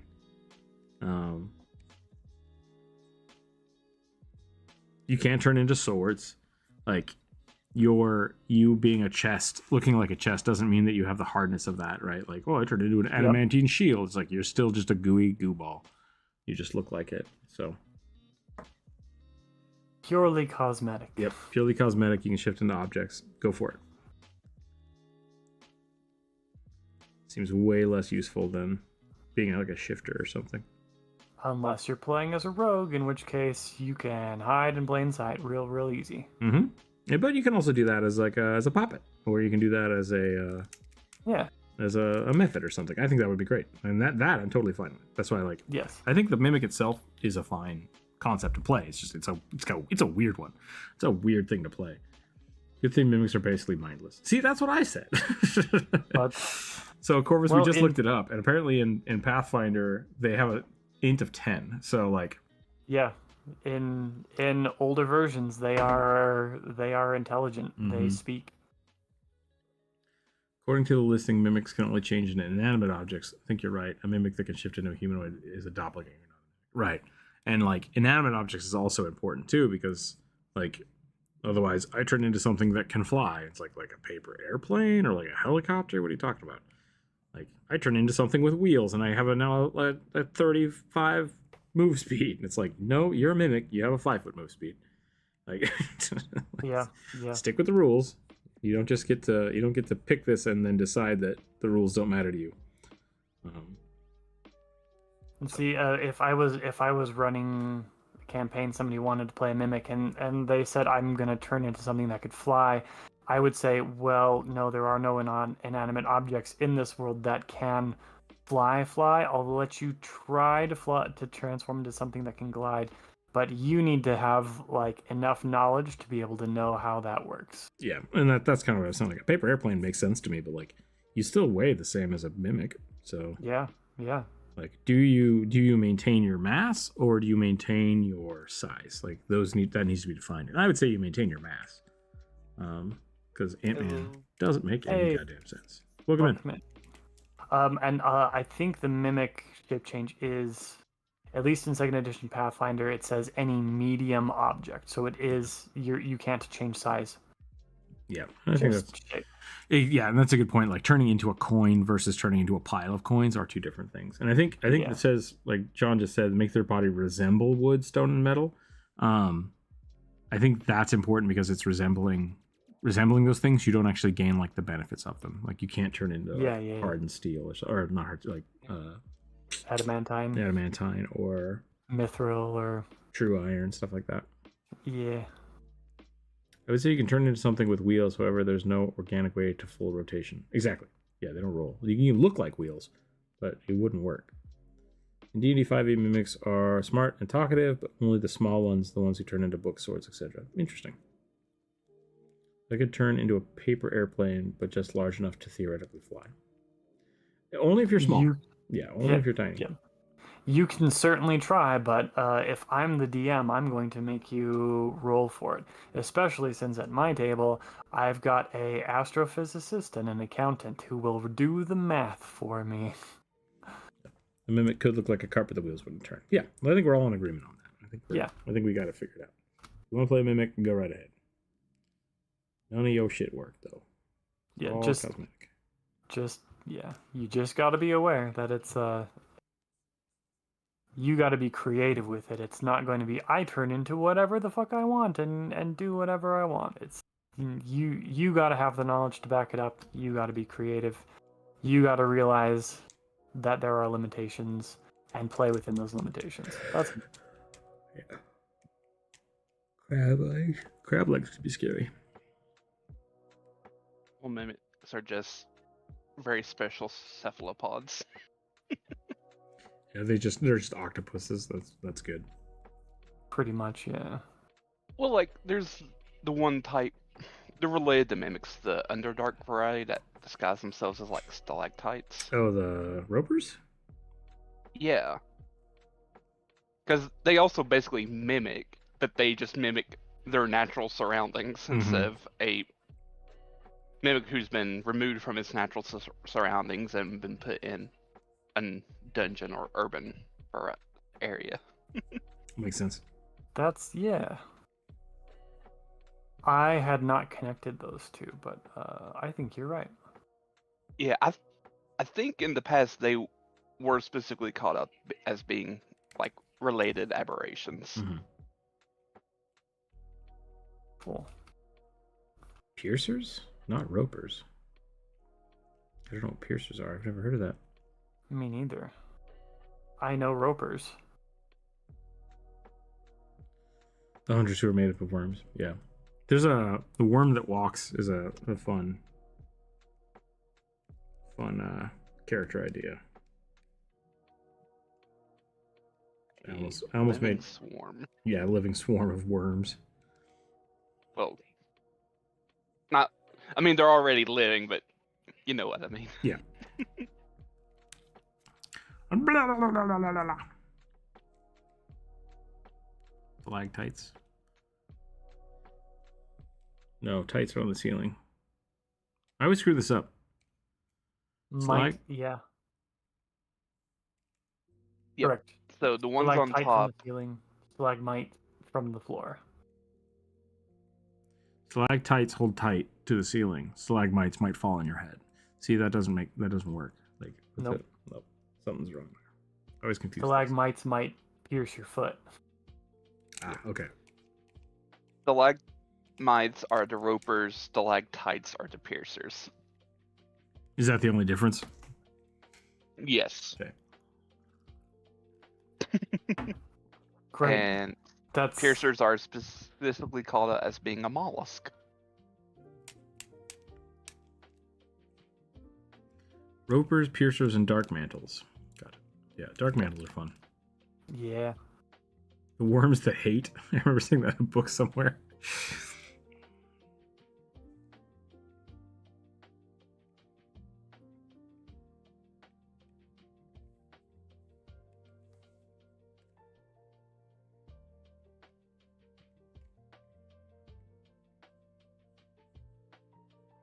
Apparently, like the bigger difference between them is piercers actually have like a shell, hence why they're able to disguise themselves as stalactites, while ropers like morph into like a rocky exterior.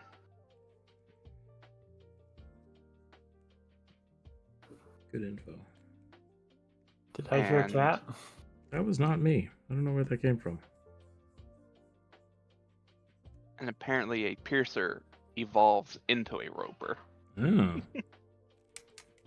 It's the larval stage of one. I don't Falls know on if the that's the ground. correct term. Basically, Falls off the ceiling. I've evolved! gets big enough where it can sustain its weight, then falls and becomes a roper. Nice. Metamorphosis, not evolution. Let's not perpetuate Pokemon bad vocabulary, please.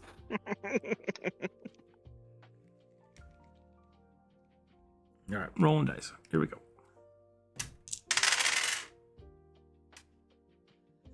$17. Female gnome druid that wears a dress. Like a cherry. What? Wears a dress like a huge cherry. It's like just a big red poofy dress? Yeah, there's a... oh, I forget what the style is called. There's a specific style of dress that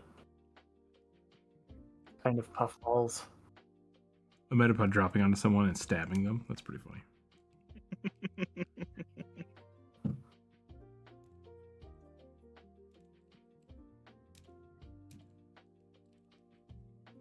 Alright, let's draw some blue gnomes. Blue cherry gnomes? I feel like this is a thing that I don't get. What was the race? Female gnome druid that wears a dress like a huge cherry. There's this thing called a puffball dress, I guess. Ah, okay. I expect something like that will work for you. Do that.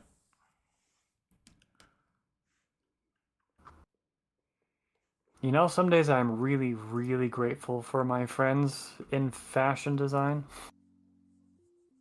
Other Or days you're who- not. who studied fashion. I mean, sometimes it's just a lot, right? Sometimes it is a lot of information that I don't care about. And then there are days where I'm like, oh, hey, that's actually turned out to be useful for me. I know what to look for in order to find the reference I need for this drawing. Yeah.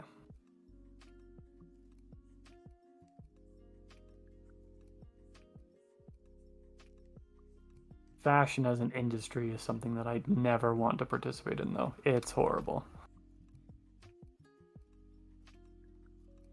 Anyway, I think I'm done with this. Okay. Fancy lad. I'm not sure if it reads as piratey enough, but I'm hoping it kind of at least reads as dockhand.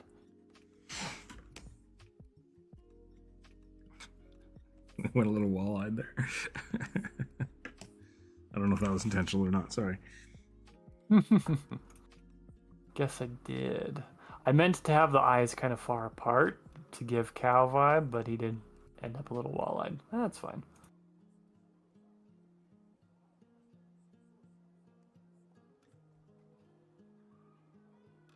Delicious walleye.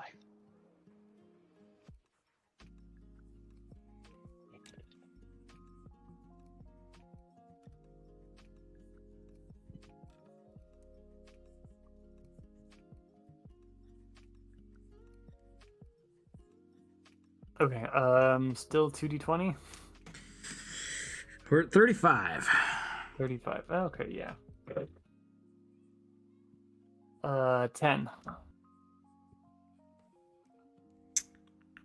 A Ronin-inspired orc fighter, magical girl who has a bamboo hat. She wears very baggy clothes with dog print patterns. And a sword hilt? Okay. So we have a an orc fighter that is dog themed, I guess. I think is what that's That's like a specific pattern of clothing. You can take that however you want, Druid. A Ronin-inspired orc fighter, magical girl with those bamboo hats. Mm-hmm. Wears baggy clothes with dog prints on it. On her pants and sword hilt. Okay. I will say you don't have to draw the magical girl part. But orc fighter magical girl, I think is what you're aiming for. It's just samurai warriors or Saint Seiya. Pretty much.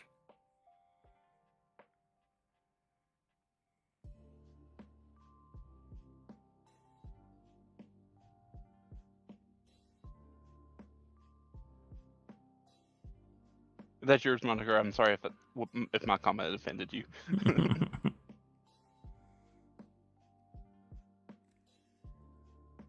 Goblins! Thank you, Elven Hair. Elven Hair, I think you already have Discord privileges, right? I think you do. If you don't, please let me know.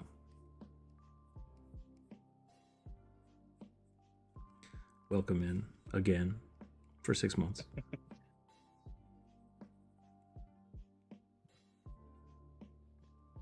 Half a year. We're doing it. It's happening.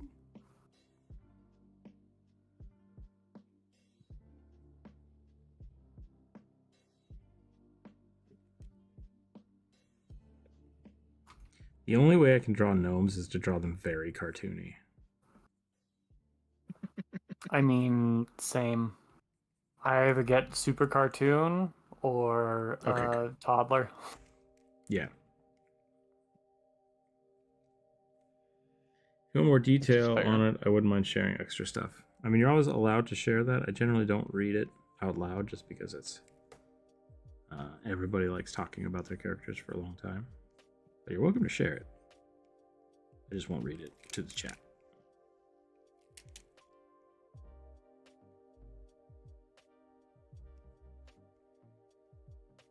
I feel like I gotta change the way I usually do proportions for this one. Yeah. Thank you, Alair. I appreciate that. Glad you enjoy our conversations.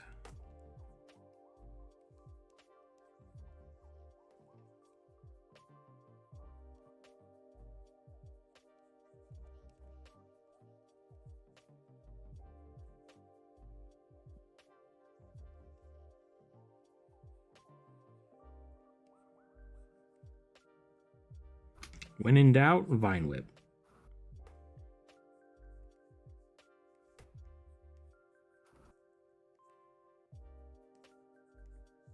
Okay.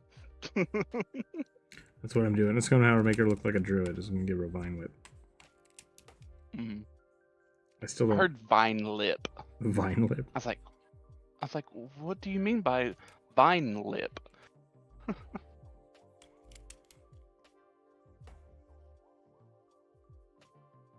Zip your lip or I'll vine it for you. It didn't work out right the way I wanted. Vip your lips. I was trying to make a red vine joke and it just didn't happen. The worst candy. Oh man, I love it. It's like $7 for a giant tub. Of slightly sweet candy wax. Yep.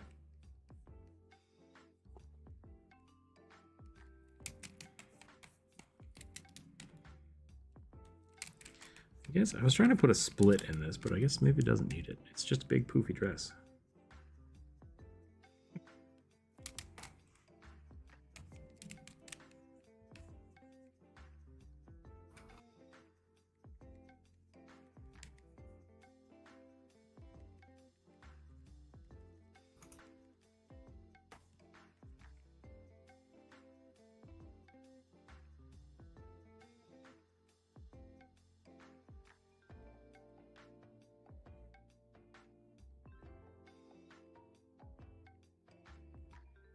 What kind of face tattoos should a druid have?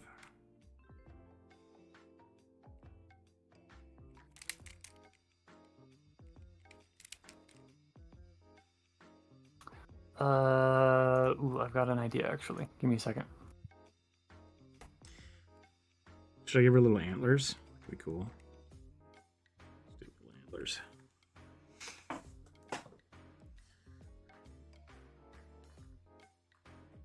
Horrible case of vine lip.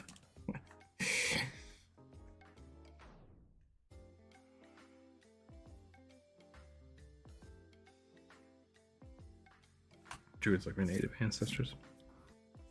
Yeah, we could just do thorn tattoos, I guess.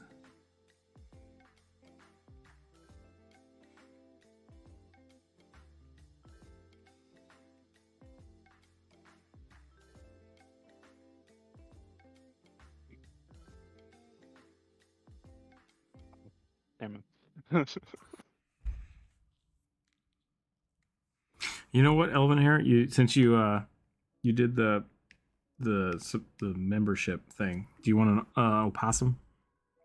Forgot to do the opossum draw. That technically counts as a super chat. So, what kind of possum would you like?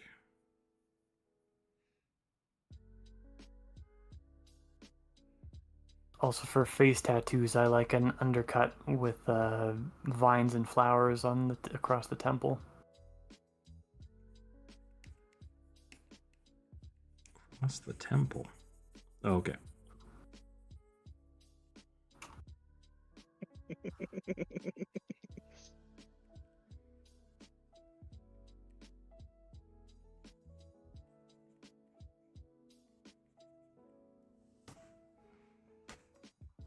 Magical girl possum. Fair enough.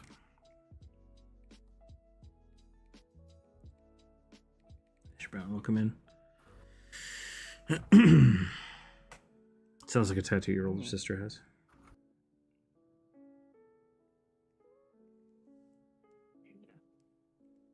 What is this Pathfinder Tales?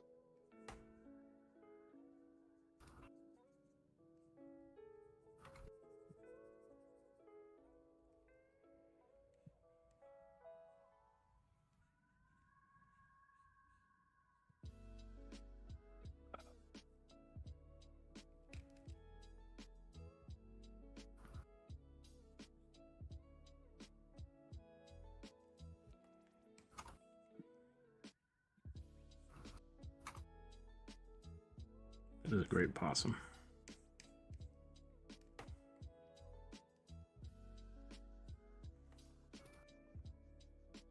If you want to, a possum rogue with a knife in each paw and one in the tail. All right, we can do that. I'm going to pause this real quick. I'm going to come back to it. So we gotta draw a magical. We gotta draw a nice possum.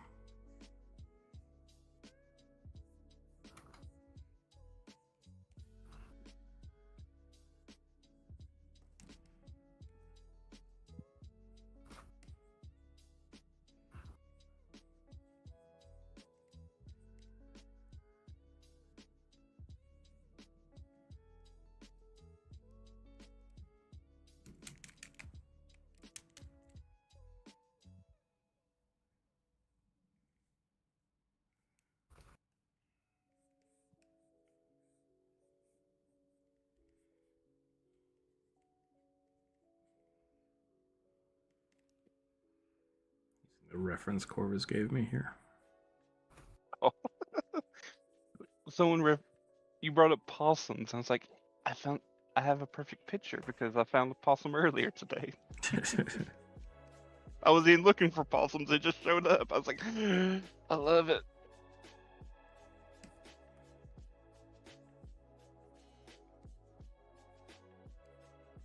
I feel like if you want to draw a possum, you just have to draw them kind of falling over. Pretty much. You gotta draw their feet.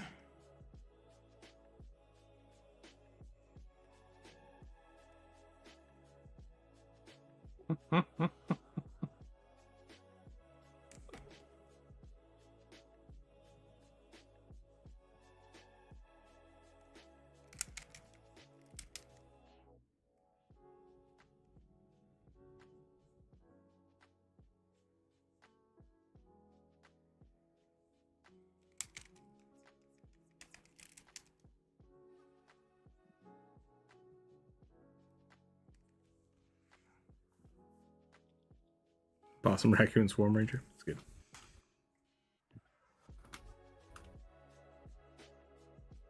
Danger beasties from any angles. I like it.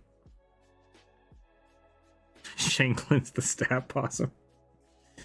Crocodile head. I mean, a little bit.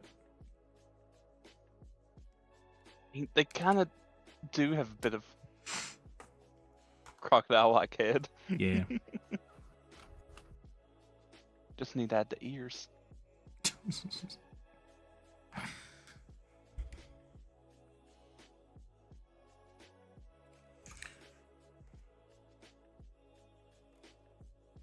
Opinions on playing familiars in general. Opinions on playing familiars, like as your character, or having a familiar. Because I've had a lot of people play, like they'll team up with another player and play as their familiar. That's been a lot of fun.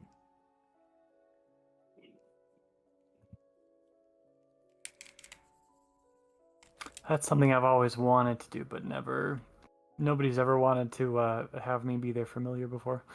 Yeah, because I've even gone as far as like giving someone a little bit more of a powerful familiar, but I get to control it. So like they have to actually talk to me about it instead of just like my familiar does this. It's like well, tell me what you want to do, and I'll decide whether or not they actually do that. Which can be really fun. Good, I will let you be my familiar. Excellent. What class are you playing? Please be wizard so I can Jarvis to your Tony Stark. Well, I did have an idea of an ooze wizard. A wizard who specializes in ooze, not a ooze that is a wizard. And they would have like a spell slime familiar. Just give the ability to talk. Is it somewhere in the book that they can't talk, or is that just? Oozes are not intelligent. Sorry, just familiars in general. Like, is there anything that doesn't permit a familiar to talk? Because they usually have pretty high AC. Or AC, so, oh my god. Pretty high intelligence. Intelligence? Yeah. It has to do, at least in 2nd edition, familiars are like based on like, not really feats, but like features you can just add to them every day. Okay. And some familiars have to take certain ones, so if you have a crow, they have to take the flying a feature for familiars because they naturally fly. Okay. But you can also give them the ability to communicate verbally. Cool. Okay. So Everyone loves a sassy familiar. Cause step 1, attitude. Step 2, cause trouble. Yeah. Like a slime from Minecraft that hops on a slime that tries to walk, and it's like a gummy thing. I don't like that. I don't follow that. Yeah, that might be a druid thing to understand. Can you ride oozes in Minecraft? It depends on what mods you use.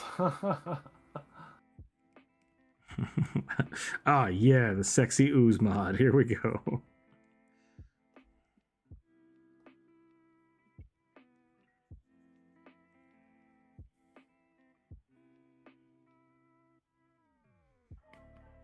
Yeah, I'm not sure that might be a question for you, Corvus, as to which kind of slimes your mage uses, or. Oh no, it was about a Minecraft thing. Oh yeah, well, I mean, there are slime cubes in Minecraft, and they just kind of hop and make skull cheat sounds. Yeah. Okay. I would have used like some of the acid spells. There's I guess it's a 3rd level spell called Ooze Form that lets you just polymorph yourself into an ooze. And if you upcast it at a certain level, you can become large or huge. Okay, there's my knife possum. Man, I don't know shit about magical girls. I think normally you have like 3 or 4 features for familiar and Pathfinder 2nd edition. Right now, Nemi has 8.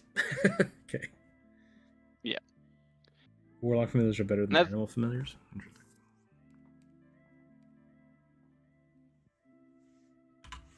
Yeah, in 5th edition, only familiars that can talk are like the imps and quasits and guess sprites. I guess Vine Whip is not Thorn Whip. I don't know if Thorn Whip is the thing. Thorn Whip in 5th edition is a thing. Okay. Yeah, Thorn Whip is the cantrip. Vine Whip is a Pokemon move. Gotcha. Yep. Okay. But nobody can tell me, and I don't think anybody could convince me that Thorn Whip was not based on Vine Whip. Depends if it was there in the beginning. Which came first?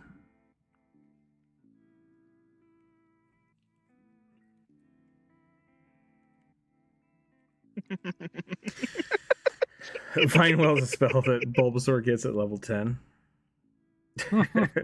Attack, not spell. Depends on what role your familiars follow. I'm playing a caster that never uses familiars or combat, just scouting and social events. I honestly, whenever I play games, I try to get rid of my familiars as soon as possible. I don't know why. Get rid of the familiar or get a familiar? Yeah, no, I try to get rid of them. Like, I try to tech out of them, or if I get them, I just only use them very sparingly. Like, I don't want them just hanging around all the time.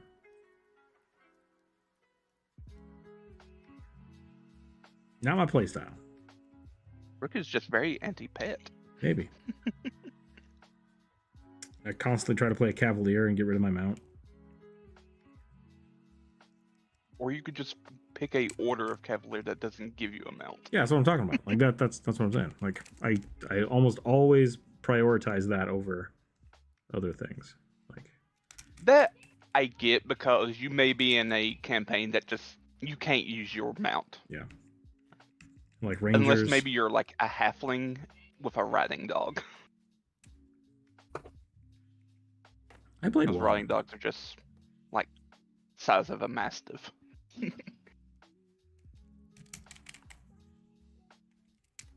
had my I had a Cavalier that had a badger as a mount. That was fun. Yeah. Weren't they a kobold? They were, yeah. Kobold that rode a badger. Because I think I remember you talking about it in your Kobold video forever ago.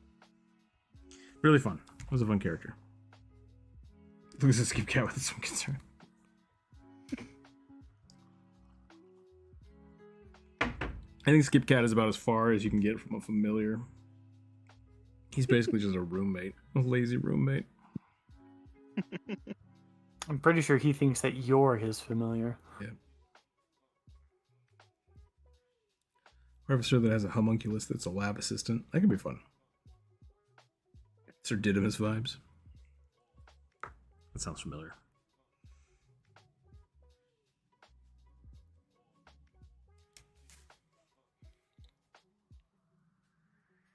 Also remember, it wasn't anywhere on here, but I remember it watching a video and I think they were talking about maybe gnomes.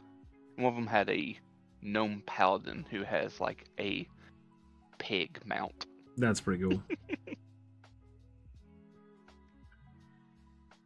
I liked the dwarves riding giant boars. That's a cool. I remember it was back when they were doing. Oh, that's right. Okay, I remember that. The appendices for The Hobbit. Yeah. And it was like in the early days of The Hobbit, like movie wise, Del Toro was in charge of it. Weirdly, not Peter Jackson. Okay. And so they were like trying to come up with a mount for Dane, Thorin's cousin. Mm-hmm.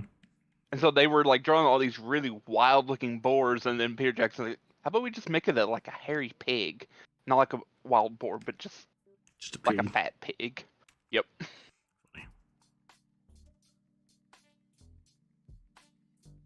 Because like Del Toro's designs for the elves were really like gaunt ethereal and creepy. autumn court Yeah.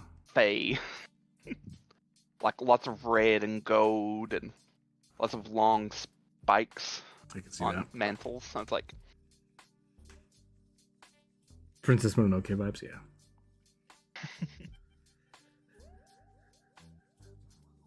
What time is it? 1:30. I could do one more. Let's do one more at least.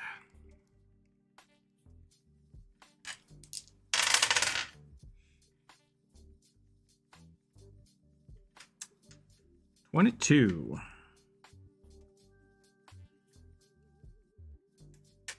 Tiefling, long hooded coat, Arab looking clothing under it, lots of purple, black horns. Tail with white tip gold decorations? That sounds like the tiefling from the book.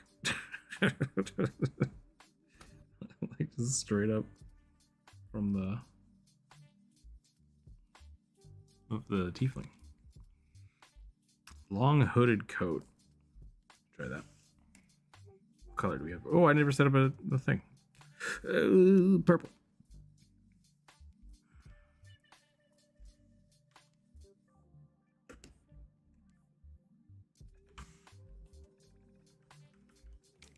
Hogzilla? Oh no. oh, I remember Hogzilla. I do not. Thank goodness. Is it a show or a movie? It was a thing, like a real animal. It was a very large boar that was killed, I think, somewhere in Texas or Alabama. And the guy actually took a picture of it where it made it look bigger, but it was but they kind of found its skeleton and they dug it up, and it was a rather large boar. But abnormally large. And they did DNA testing. It was like a domesticated wild, like half domesticated pig and like wild boar hybrid. Feral. Yeah. Yep. Interesting. And that got into a feat. It also had a large amount of like growth hormones for fish that apparently affected it. Because there was a fish farm nearby, and they would throw basically growth hormones into the pond. Like as in like feed for the fish. Yeah. So it Alchemist got very Glassblower big. Tailor.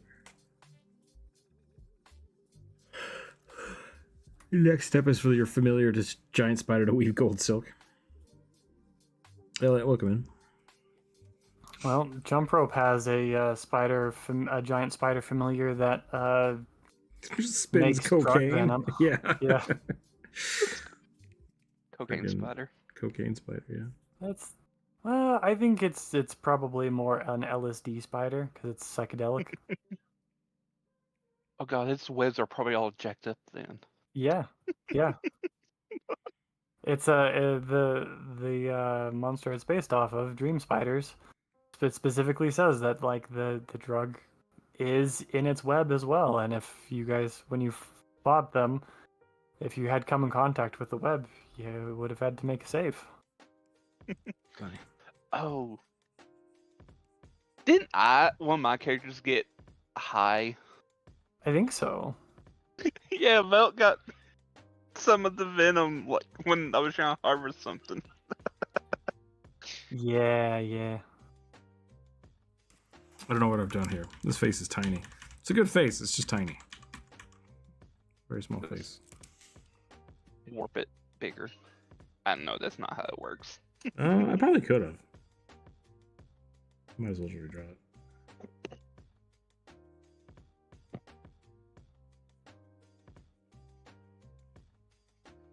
I think I am getting sick. That's no good. Yeah, 12 feet long and over 1,000 pounds. Keep us.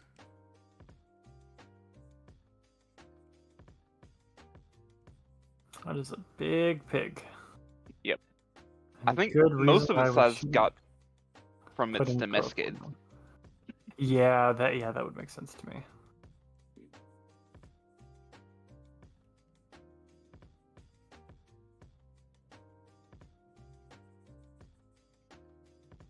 Don't let your pigs go feral, people. Yeah. You are responsible for your livestock and your pets. Don't dump your tropical fish in the ocean. Oh boy. Florida. Well, it doesn't help that every couple. Actually, I shouldn't make that joke. How's Florida doing? That is a good question. How is Florida doing? Sorry. I was also going to say, don't release your goldfish into the local rivers or ponds, because Oh, yeah. they will take over. Like some idiots do. So the reason I specifically pointed out Florida is because there's a massive Need some more just yeah. I'll be right back. there's a massive problem in the Atlantic Ocean where lionfish, which are native to the Pacific, were kept as exotic pets, and somebody decided that they didn't want them anymore and literally just dumped people have just dumped a couple into the Gulf of Mexico, basically, and they have spread really far and really fast and really deep. And because they're like lionfish, they don't have any natural predators. They don't have anything to keep them in check in the Atlantic Ocean. Groupers and a couple of other things that swallowfish whole are able to deal with them in the Pacific, but nothing in the Atlantic naturally does. And so they have absolutely decimated populations of young fish in natural hatcheries all over the Atlantic. Yeah. And destroyed coral reef ecosystems on a massive scale.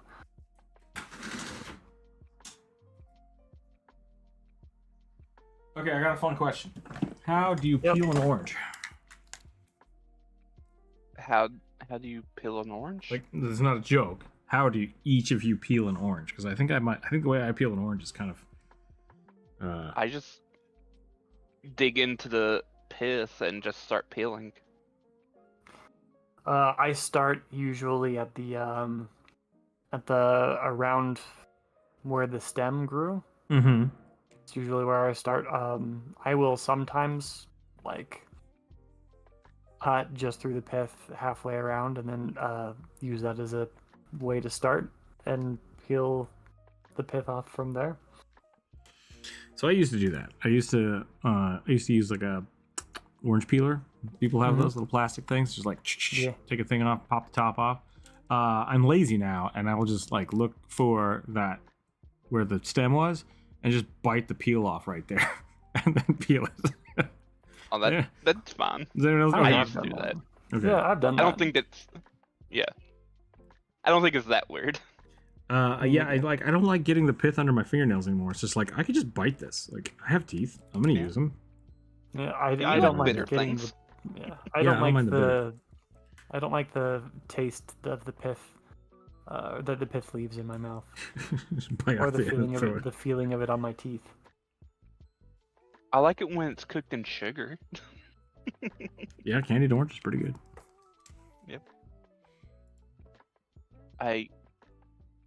When I was living in Virginia, I was making like at least like once a month making like candied grapefruit peels because we would buy grapefruit and I didn't want the peels to go to waste, so I would just candy them and Nice. sometimes dip them in chocolate. That sounds pretty good.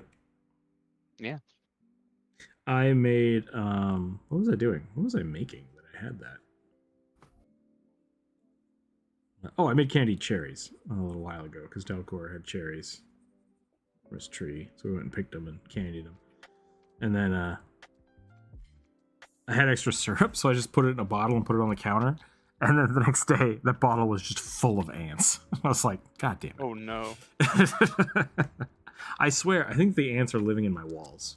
I think I've killed most of them, but like now they are they just showed up in my bathroom, and I think they're trying to live in one of the potted plants in my bathroom. So I put the poison out, and they all climb up on my toilet and die. Like I don't know why they're dying there, but they just like they climb up to the top like the tank and then just die. Just die there. It's just like, what are you guys doing? Like I don't understand. They're trying to invoke pity in you to stop poisoning them. I mean, I feel bad, but the rule, I mean, like, my house. Don't feel bad about ants. Like, I don't want to kill ants that are, like, in my yard, because it's like, all right, I get it. You know, you're eating whatever. But do not come in my house. If you're in the house, you forfeit. Forfeit everything. It sounds for... Oh, Elliot. Oh. I don't get that joke. Not too soon, but that's a... I was not prepared. I don't get that joke Oh, either. Elvis died in the toilet, right? Is that the joke? Oh, Yeah. Okay. Yep.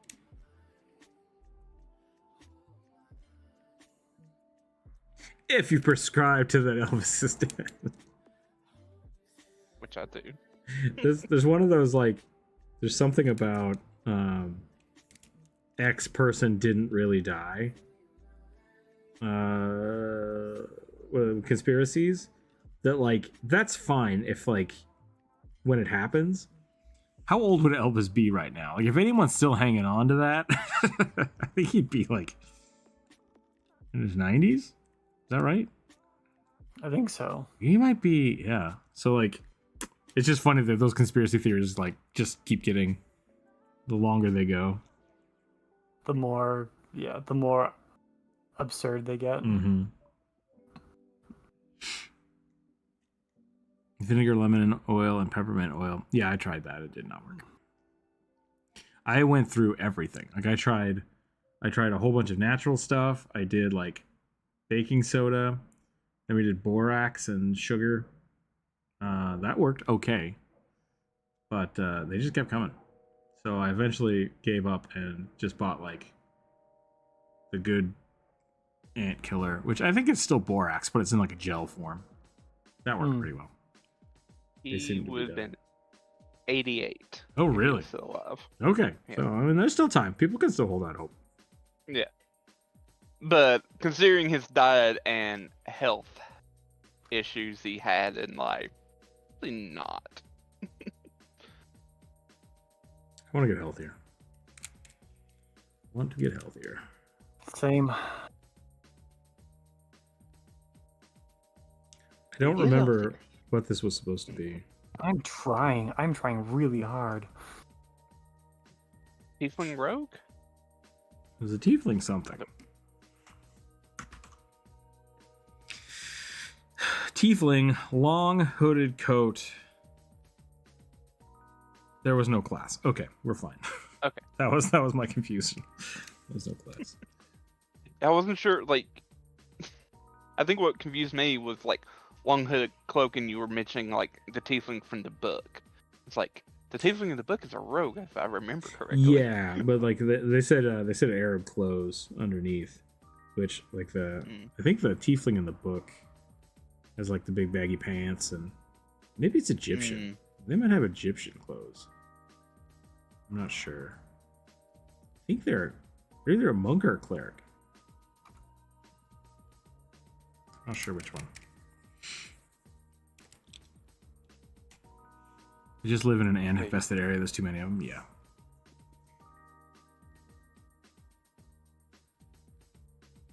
Oh, this is just would have been 7 years older than my senator. Your senator needs to get the hell out of there.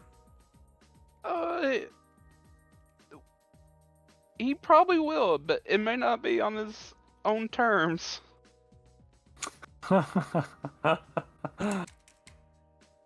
Yeah. I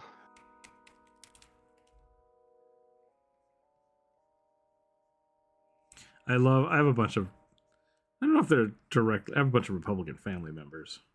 And anytime I complain about, like Republican senators and stuff, they're like, well, what about this guy? I'm like, yeah, all of them. Get rid of all of them. Like, kick all of them out. I don't care. There's always this debate of like, but what about the other guys? And I'm like, yep, all of them gone. Just Yeah, they can go too. every single one of them. What about Yeah, it's this? like- Yep, throw them all in jail. Every single one of them. I don't care your affiliation. Yeah, I saw a thing where it's like, oh, if we prosecute one president for crimes, we have to do it for the rest, and we're like, Good. Fucking do it. Yeah. Great. Please. Technically, these are all war crimes. Yes, they are. Maybe do something about that. Yuck. Drives me crazy. What's up, Skip Cat? Tuna fish time? When is it not?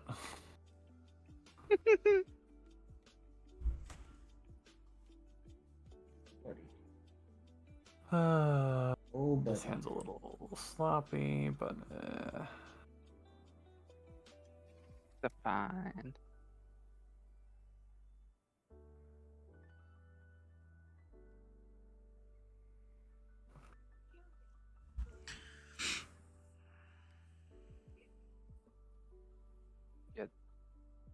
Yeah, Moniker, tieflings would have to like either like sleep on their chests or like just sleep in a chair. A raccoon dragon sorcerer with wings and a gem rod focus. All right.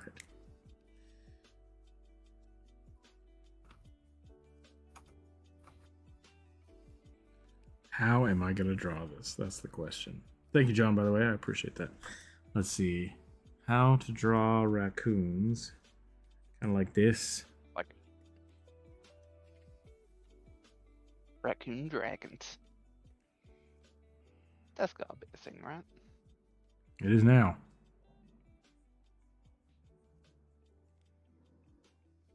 hey, Rook, when are we gonna do push-ups with super chats again? When I don't feel like I'm dying all the time. Preferably when my eyeballs work. That's fair.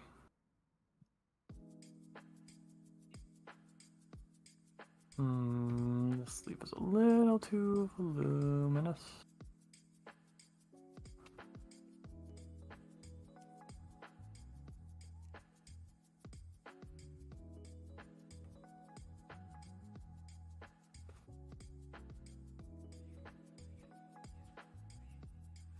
Am I drawing really small again?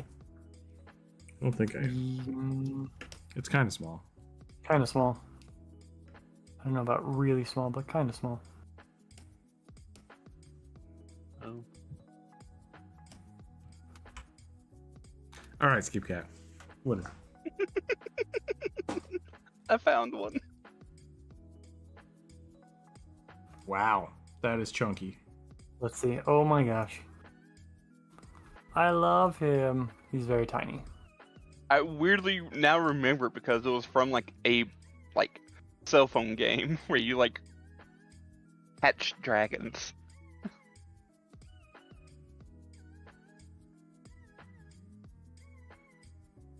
So I don't think I ever got that one.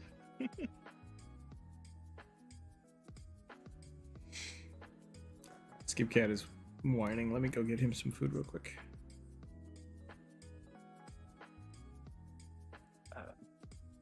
Also, I'll be right back. Well, chat, looks like it's just you and me Okay. once again. Right. Come on, Tubbers.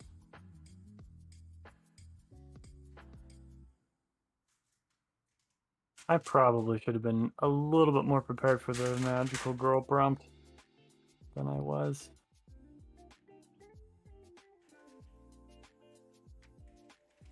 Oh, I still gotta remember to add the orc tusks.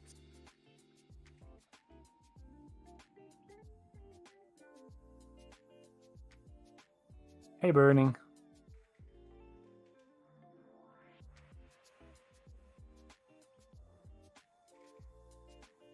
Okay, and...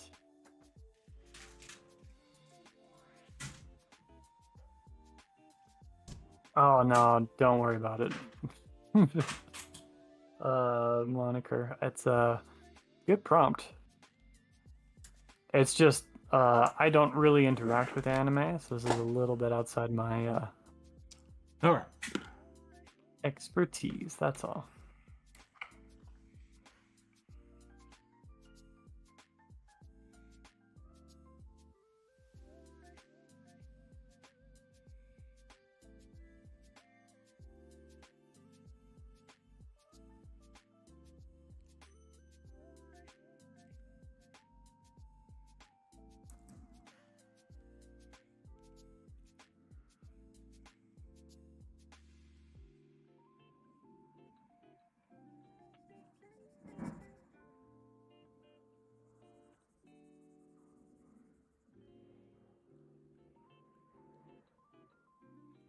Something weird about my headphones. When I put them on, I can hear like the jets and stuff better. They're flying over my house. It's very strange. Weird.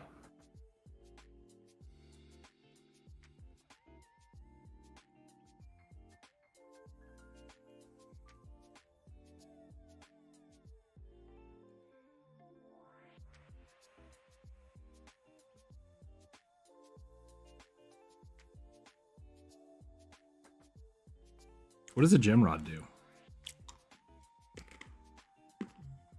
I don't know. Is it a specific type of rod, or is it just a rod with gems on it? What have I missed? A lot. All the drawings we've done since you were here last. I need to go here, but I want to see if my magical ogre orc got chosen. Not yet, I don't believe.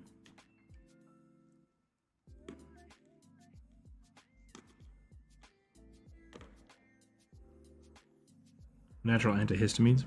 I mean, I have the good stuff. I have the good antihistamines. I have had allergies my whole life.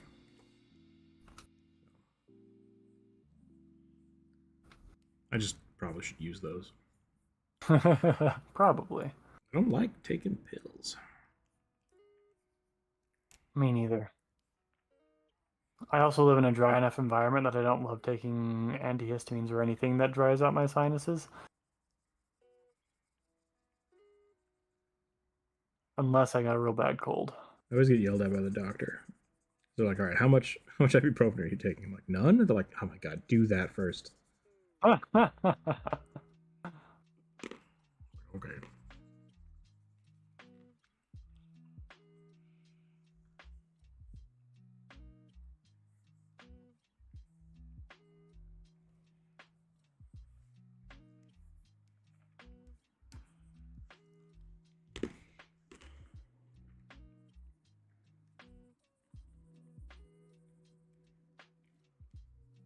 Let me get this OB nice and dark. Let's see.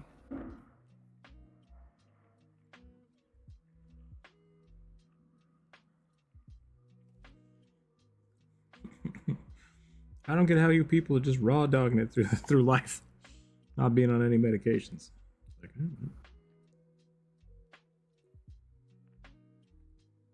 It's easy when the medication doesn't do enough to meaningfully fix your problems. You don't take it.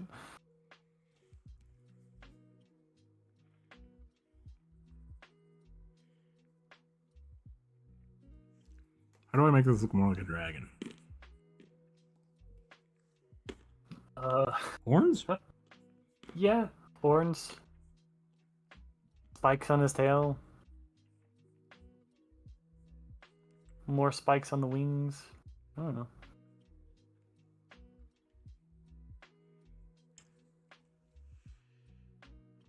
Had Benadryl dreams, Rucker. Ooh. We just suffer. Yeah, I feel that. Rod is a spell focus. I'm visually made out of quartz. Oh, like the whole thing is made out of quartz. Got it. The rod is made out of gemstones. Not it has gemstones in it.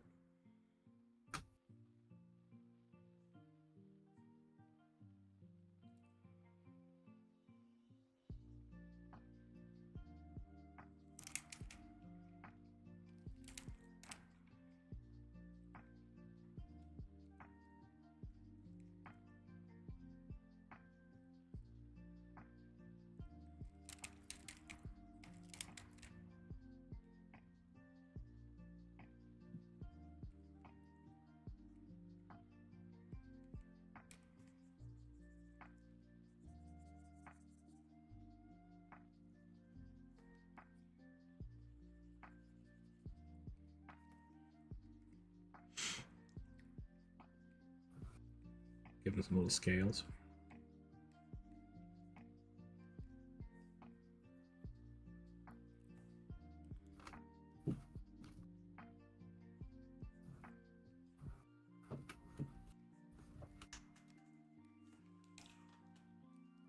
Causing a ruckus, Skip Cat?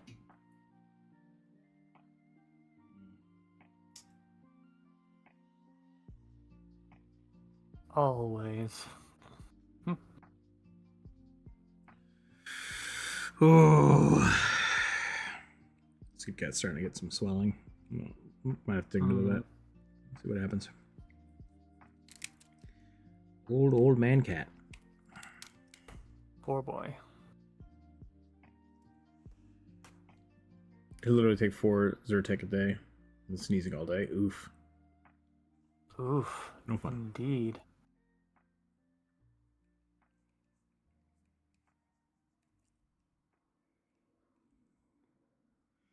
Alright. I think that is our little dragon raccoon. And I think that's my orc dog themed running magical girl.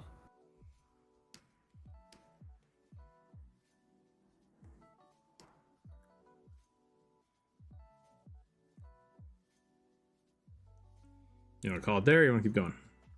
I don't know. How much more do you got in you? It's 2 o'clock. There's already 2.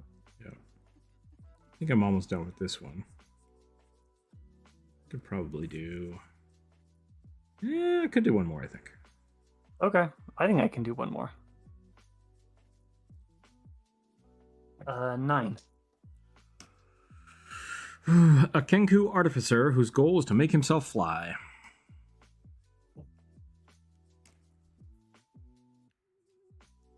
Okay.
Let's see.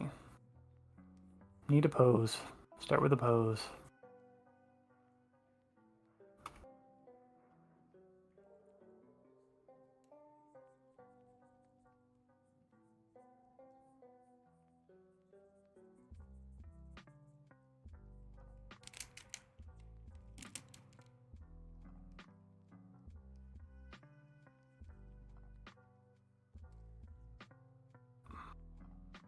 So used to being under a drowsy haze. Blech. Sorry to hear that. Why did you guys decide to do art channel instead of a gaming channel? I did a gaming channel for a little while. Jump Rope and I did Tandem Gamers, which is essentially a dead channel now. But, it was a really fun way to kind of like understand how YouTube works and like get in the way of making videos and stuff. But yeah, I don't know. I play games a lot. Like that's kind of how I unwind, and I like doing art. And so it was always kind of a struggle of which of those things do I do. And I decided that I was just going to see if I could make a channel with my art. And now that's where we are. It was way more successful than the gaming channel. Yeah, because like YouTube gaming is really hard to break into. Yeah. It's oversaturated. Like you either have to really find a niche audience or have a novel thing to bring to the table. I even did like a little bit of cooking. I thought that was really fun. I tried to do that was probably my most successful videos. Was like I did a bunch of Legend of Zelda recipes. And then as I was putting those out, Babish did like all the recipes in Breath of the Wild in one video, and I was like, well, okay, fuck this. So it's tough. Like gaming channels, you really either have to be like I said, bring something novel, and it could be your character. Like if you are unique enough that people like you, that's really, then it doesn't matter what your content is. Like you could sell that, or you have to be playing like Markiplier and stuff. Played FNAF, which was super popular. I don't really feel like playing Fortnite, so it just kind of is what it is. You got to find your niche, find your audience, and this is where mine had the most feedback, and so that's where I'm at. Overly competitive market, yeah. Or play with someone who's famous for exposure. Well, that's a different thing though. Like you can't build a channel off of that. You can get a channel built off of that, but like unless you are able to retain the viewers, it doesn't matter. Yeah. But it's technically both. Yeah, I really wanted to do art, and I did a bunch of just like random art for a while, and it didn't really go anywhere. But then I did some fan art of like the Critical Role stuff, and I really wanted to talk about D&D because people I kept running into the same issues trying to play D&D with people of like, we can't play monster races. I'm like, the fuck you can't? So kind of just evolved to what it is today. From a whole bunch of little things.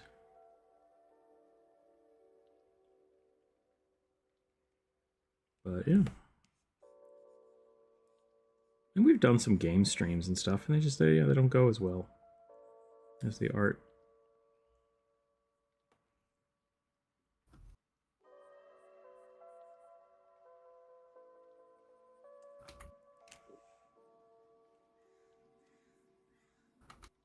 I think I'm good on that one. Let's go ahead and roll the next dice.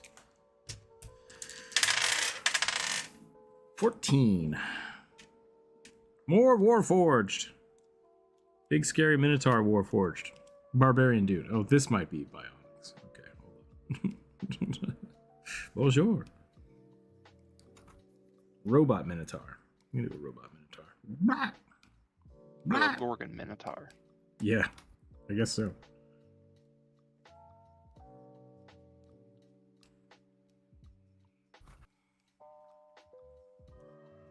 How do I want to do that? We do some like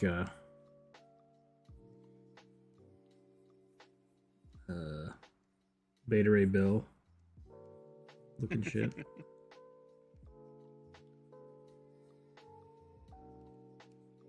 What if Beta Ray Bill was Iron Man?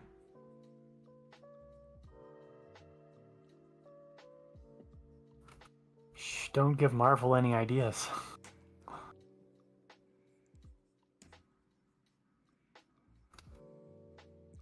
I always think it's funny, like, they very purposefully, if people don't know Beta Ray Bill, he's a Corbinite. The Corbinites look like this. By name, sounds like bird people. Not Corvin, Corbin, like, almost like carbon. Don't have any facial features, and they look kind of derpy. And they're like, meh. And then they're like, what if we just jacked out one of our guys? Just like all the technology, magic, and whatever else. Let's just pump that into one dude and make him our champion. And they're like, great. And now he looks like a horse demon. It's like, I don't know what you did, but good job. Whatever it was, you certainly did it. Yeah. They like way overcompensated. They're like, our faces are really flat. What if really long? What if long boy? That would make us more powerful. Would this be a two-legged version of the Monster Manual Gorgon? Yeah, Elliot, I think that's what Corvus is making a joke for. Yeah, the Gorgatar.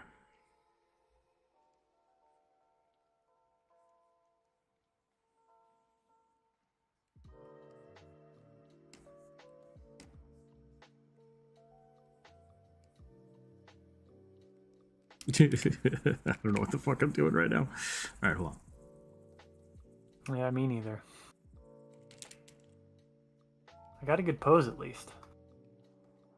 Yeah, I think I gotta think about my pose real quick.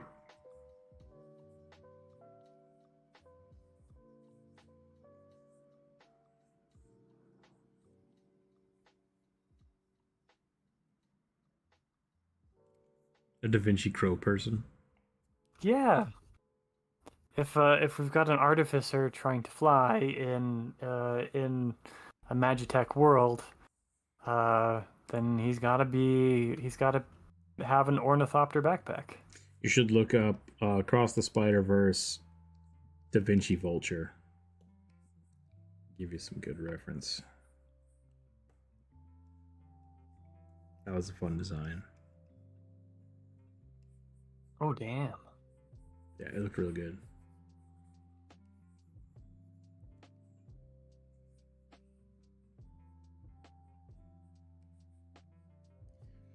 What do the Gorgons look like? I don't know, just big metal bowls, really. Uninspired, that's what.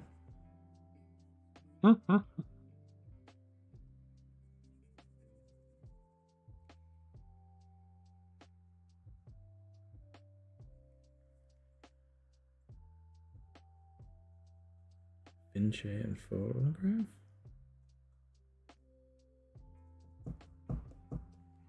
Tengu? Is that what you're thinking about? Kenku?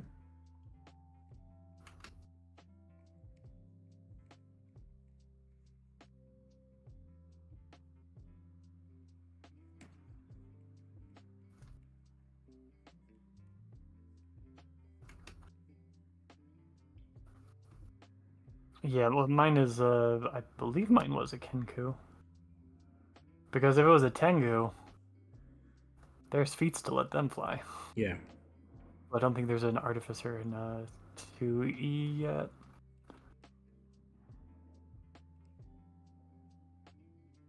You don't need one. Just Exactly, we've got alchemists. yeah. Literally anybody can take the crafting feats. And learn the formulas. I'm still a bit... I don't like the way they... That's one of my gripes.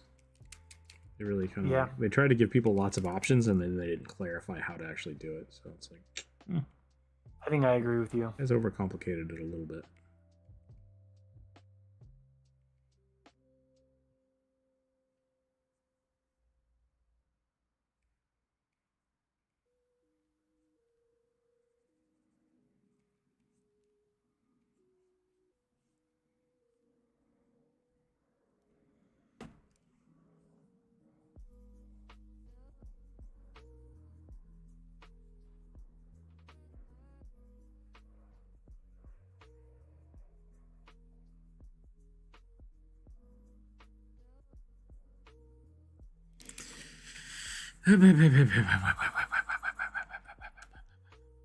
Boss in The Legend of Zelda Majora's Mask is also a mechanical bowl associated with people. Goat. It was actually a goat and had a human face. A what? Majora's Mask. I'll show you. It was the boss of the snowy Goron region. I did a playthrough of Majora's Mask. You guys can go watch it. It's I don't remember a lot of it though. I never played Majora's Mask until I could play it on the GameCube.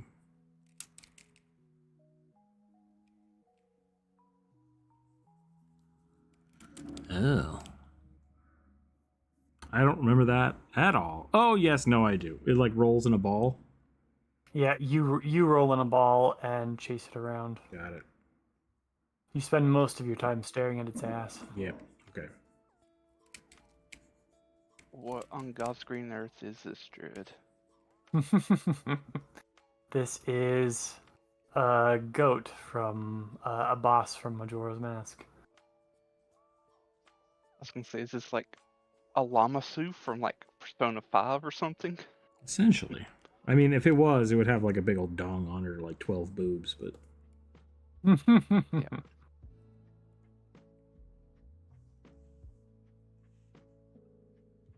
Goat with the mechanical bull. Yeah. Yeah. Everything in Majora's Mask was super creepy.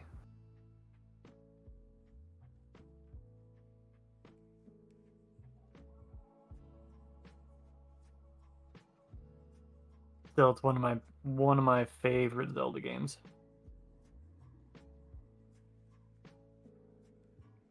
It's a good A one. lot of it kind of fits my aesthetic.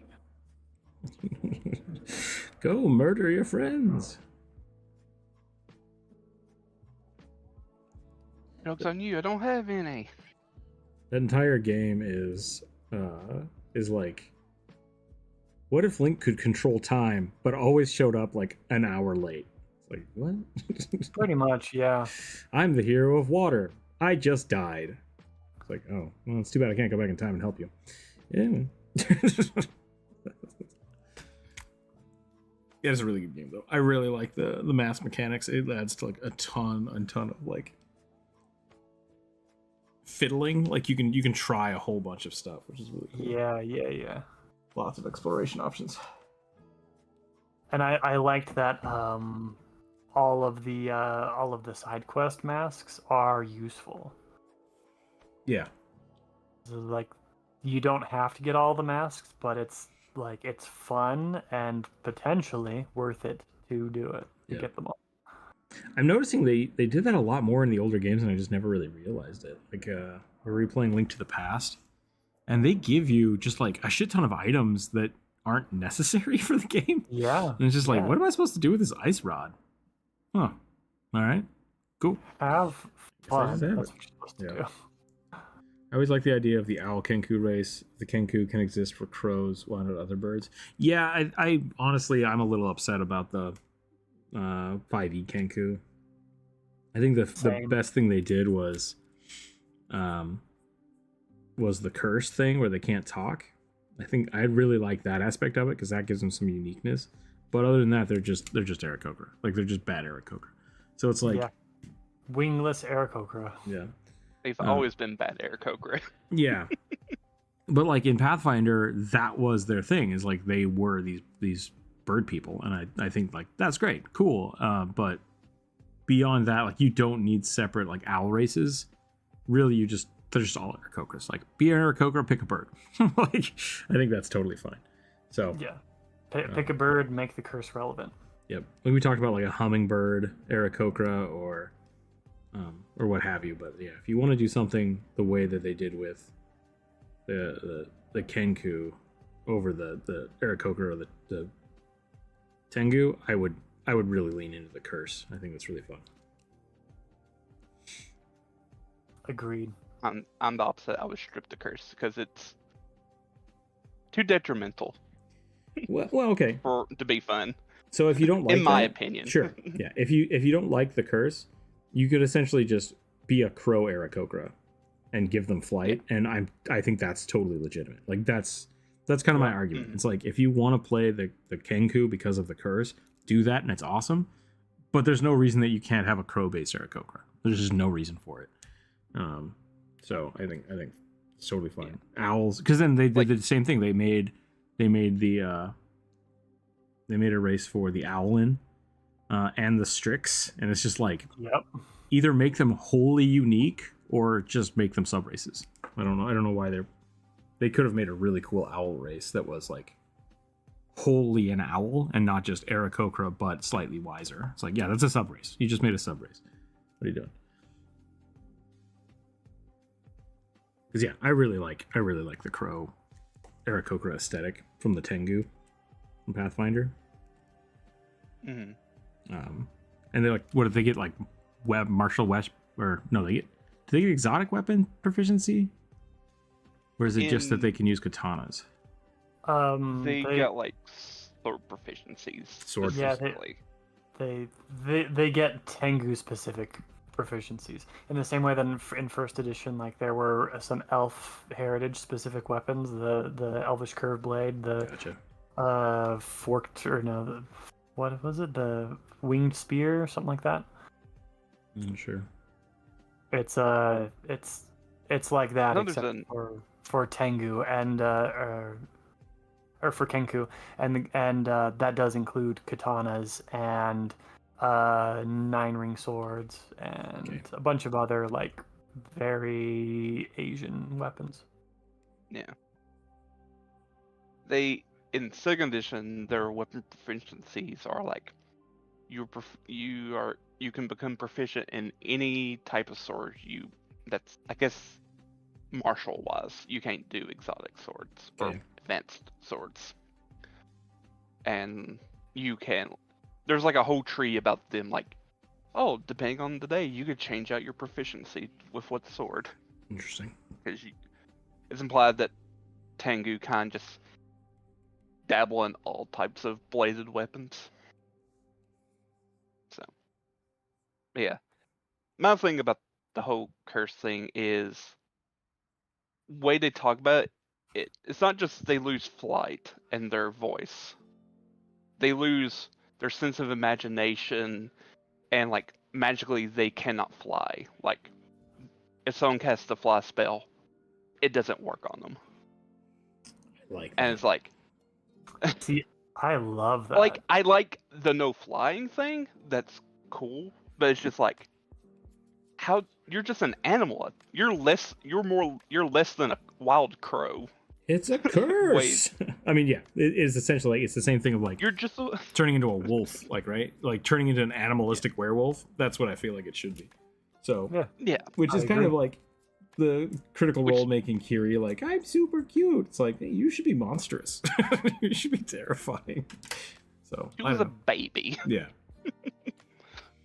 And also, she could be very monstrous. Like, they gave her a knife, and she was immediately like, okay, I'm going to kill that. Yeah, but that's just D&D. Like, you give anybody a knife in D&D and they try to kill somebody.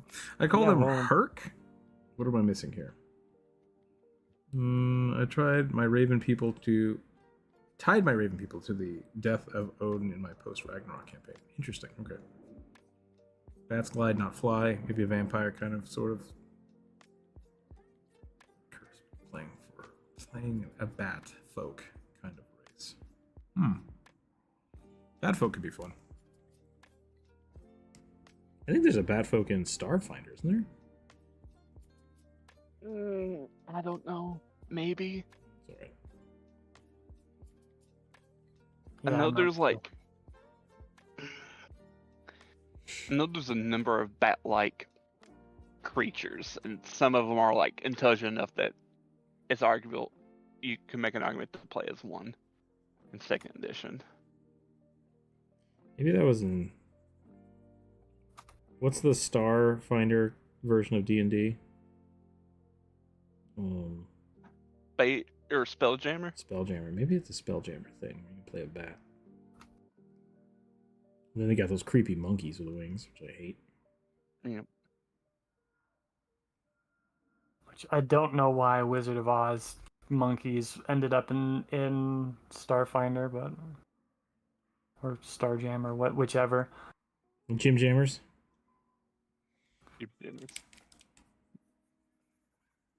Stan Blame Bublers. first edition. Jello. What if Jello was a thing? Oh, Gygax. So funny. Jello is a thing. No, what if Jello was monsters? It's I just disgusting. really hated Jello. Yeah. I mean, I've seen some of the Jello concoctions that Yeah. people came up with in That the Gygax probably 70s. grew up with, yeah. Yeah, that Gygax grew up with. That hatred is justifiable. What if tuna fish in Jello? What if tuna fish in lime Jello? What if tuna fish shredded raw carrots, celery, and onion in lime Jello? Just stop.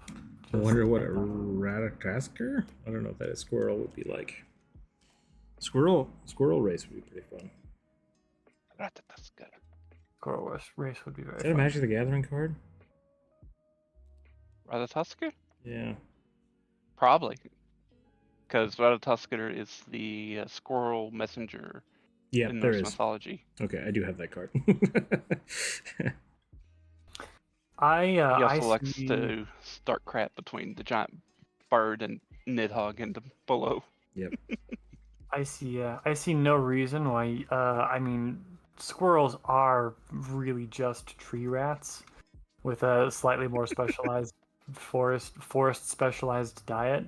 I see no reason why you couldn't, in second edition Pathfinder, just play an Isoki and say this is actually a squirrel and give it a climb speed. Yeah. That'd be down. Me and Rook were talking one day about doing like a capybara version of a rat folk. Yeah. Yeah, I mean, yeah, I'd allow it. Just give it a racial feat that it's super chill and non-threatening. I was gonna say I watched a video yesterday about they were talking about why capybaras are just like naturally bond to other creatures, Mm-hmm. and they're one of the chillest rats because they will just befriend other animals in their environment, just like, yeah, whatever, it's cool, we hang out now. It's like no other rats do that. They're all very predatory except for them. Spelljammers is more fantasy than sci-fi. The old Star Frontier was the best sci-fi RPG. Cool. Star Frontiers. I think I've heard of that one. I have never looked at it, unfortunately. I don't really care too much for sci-fi as a genre usually. Although my favorite book ever written is Ender's Game, which is undoubtedly sci-fi, like quintessential sci-fi. So I don't know, maybe I would highly suggest reading the James Corey? Might be Corey. Leviathan Wakes, the they made a TV show out of it. Can't remember what it's called now.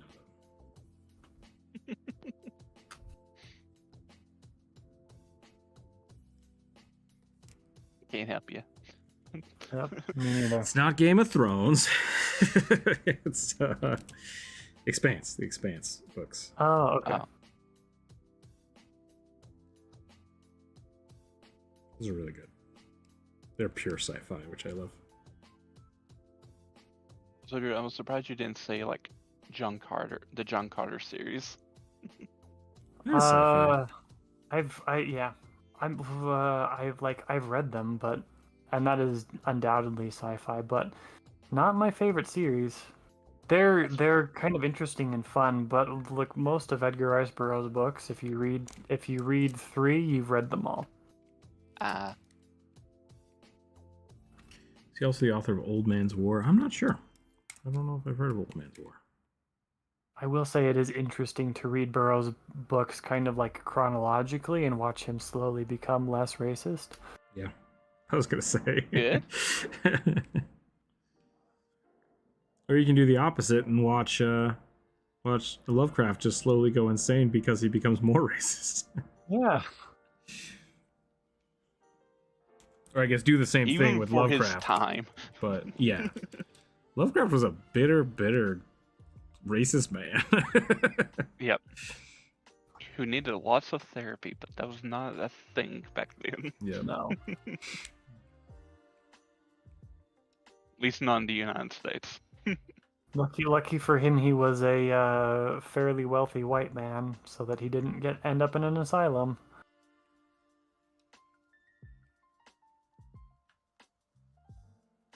Although,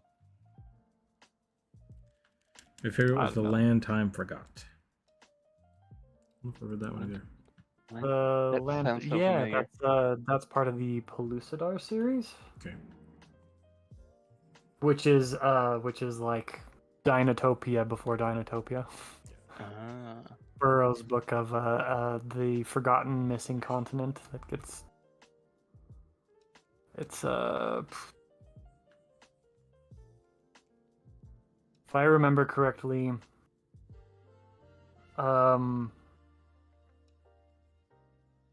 a British warship in World War II captures a U-boat, and they get lost because all of their equipment goes on the fritz, and they stumble onto a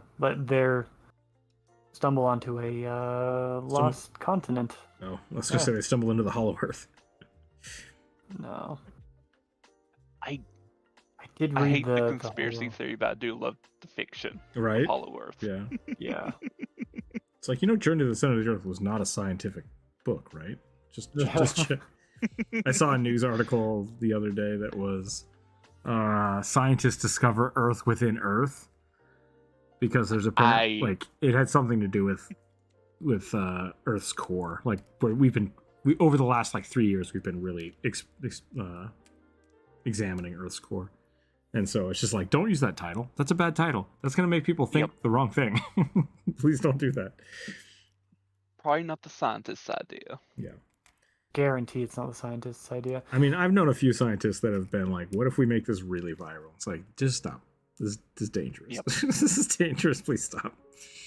It's like when the article that plants scream in agony every time you cut them. Yeah. That's not what they do. That's not what the article Stop says. humanizing. Exactly. Yeah. Like, I loved that. I had to read that because I was like, interesting. And it's like, yeah, it makes noise. It could just be the fact that we're, crushing a crystalline structure, but it could also be them screaming. It's like, those are two very different things. And it's also Savage Land. song how you could use that because it's an ultrasonic noise. We can't pick it up, but sound equipment could pick up, which could help people farmers know when to water their crops. Mm-hmm. It's like, So plants are drying out. They're popping. Plants are popping. Yep. Gotta go water the plants again.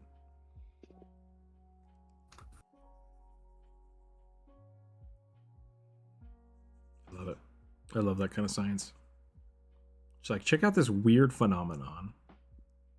What can we do with it You now? reminded me of science. All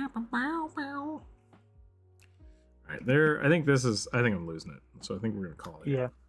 I'm good to go. I'm good to wrap up.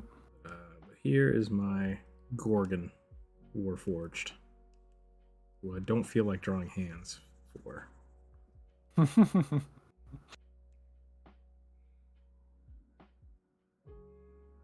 But overall, I think it came out pretty good.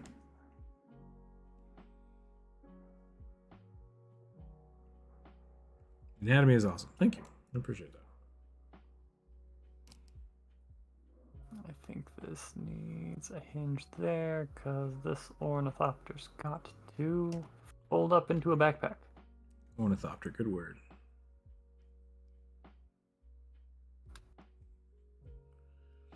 An ornithopter? Yeah. It's basically a tiny helicopter. Yeah. But it doesn't. It flaps, right? Like they flap and stuff. Yeah. It's a glider that flaps. It's a bird copter. Are they real? No, They're not. They're Okay. It's what Da Vinci made. Like Da Vinci, except if we can mechanically make a bird, we can make flying machines. And so you can't The like reason that they exist in rubber band form. Like you can make tiny rubber band birds that.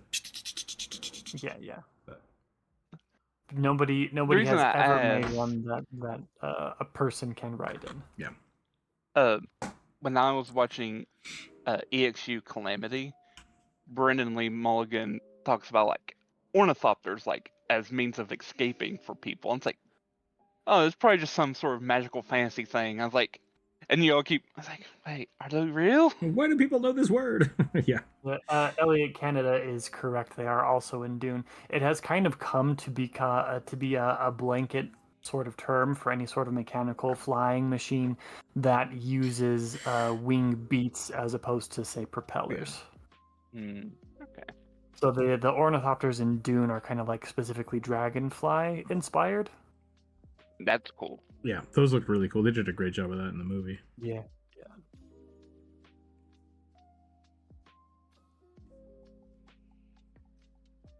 I like dragonflies as like designs for types of like flying machines. Yeah.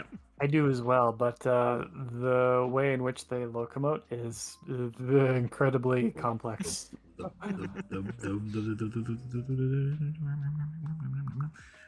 I mean, yeah, quad thrust propulsion is pretty unique in the animal. Is it actually? How many wings do?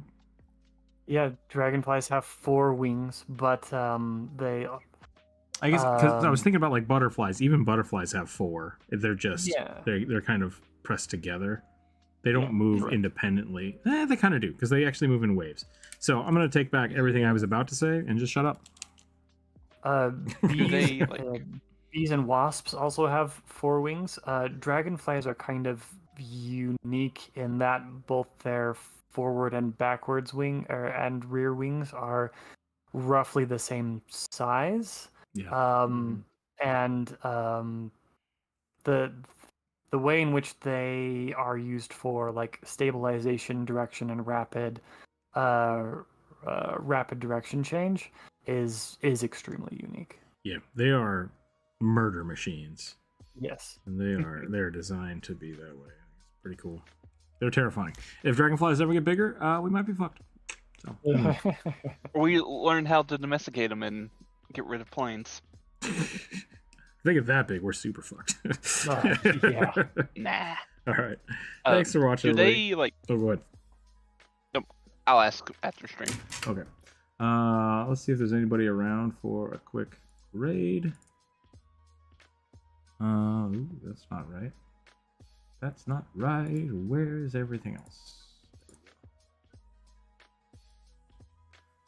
We should be getting stickers in the mail today.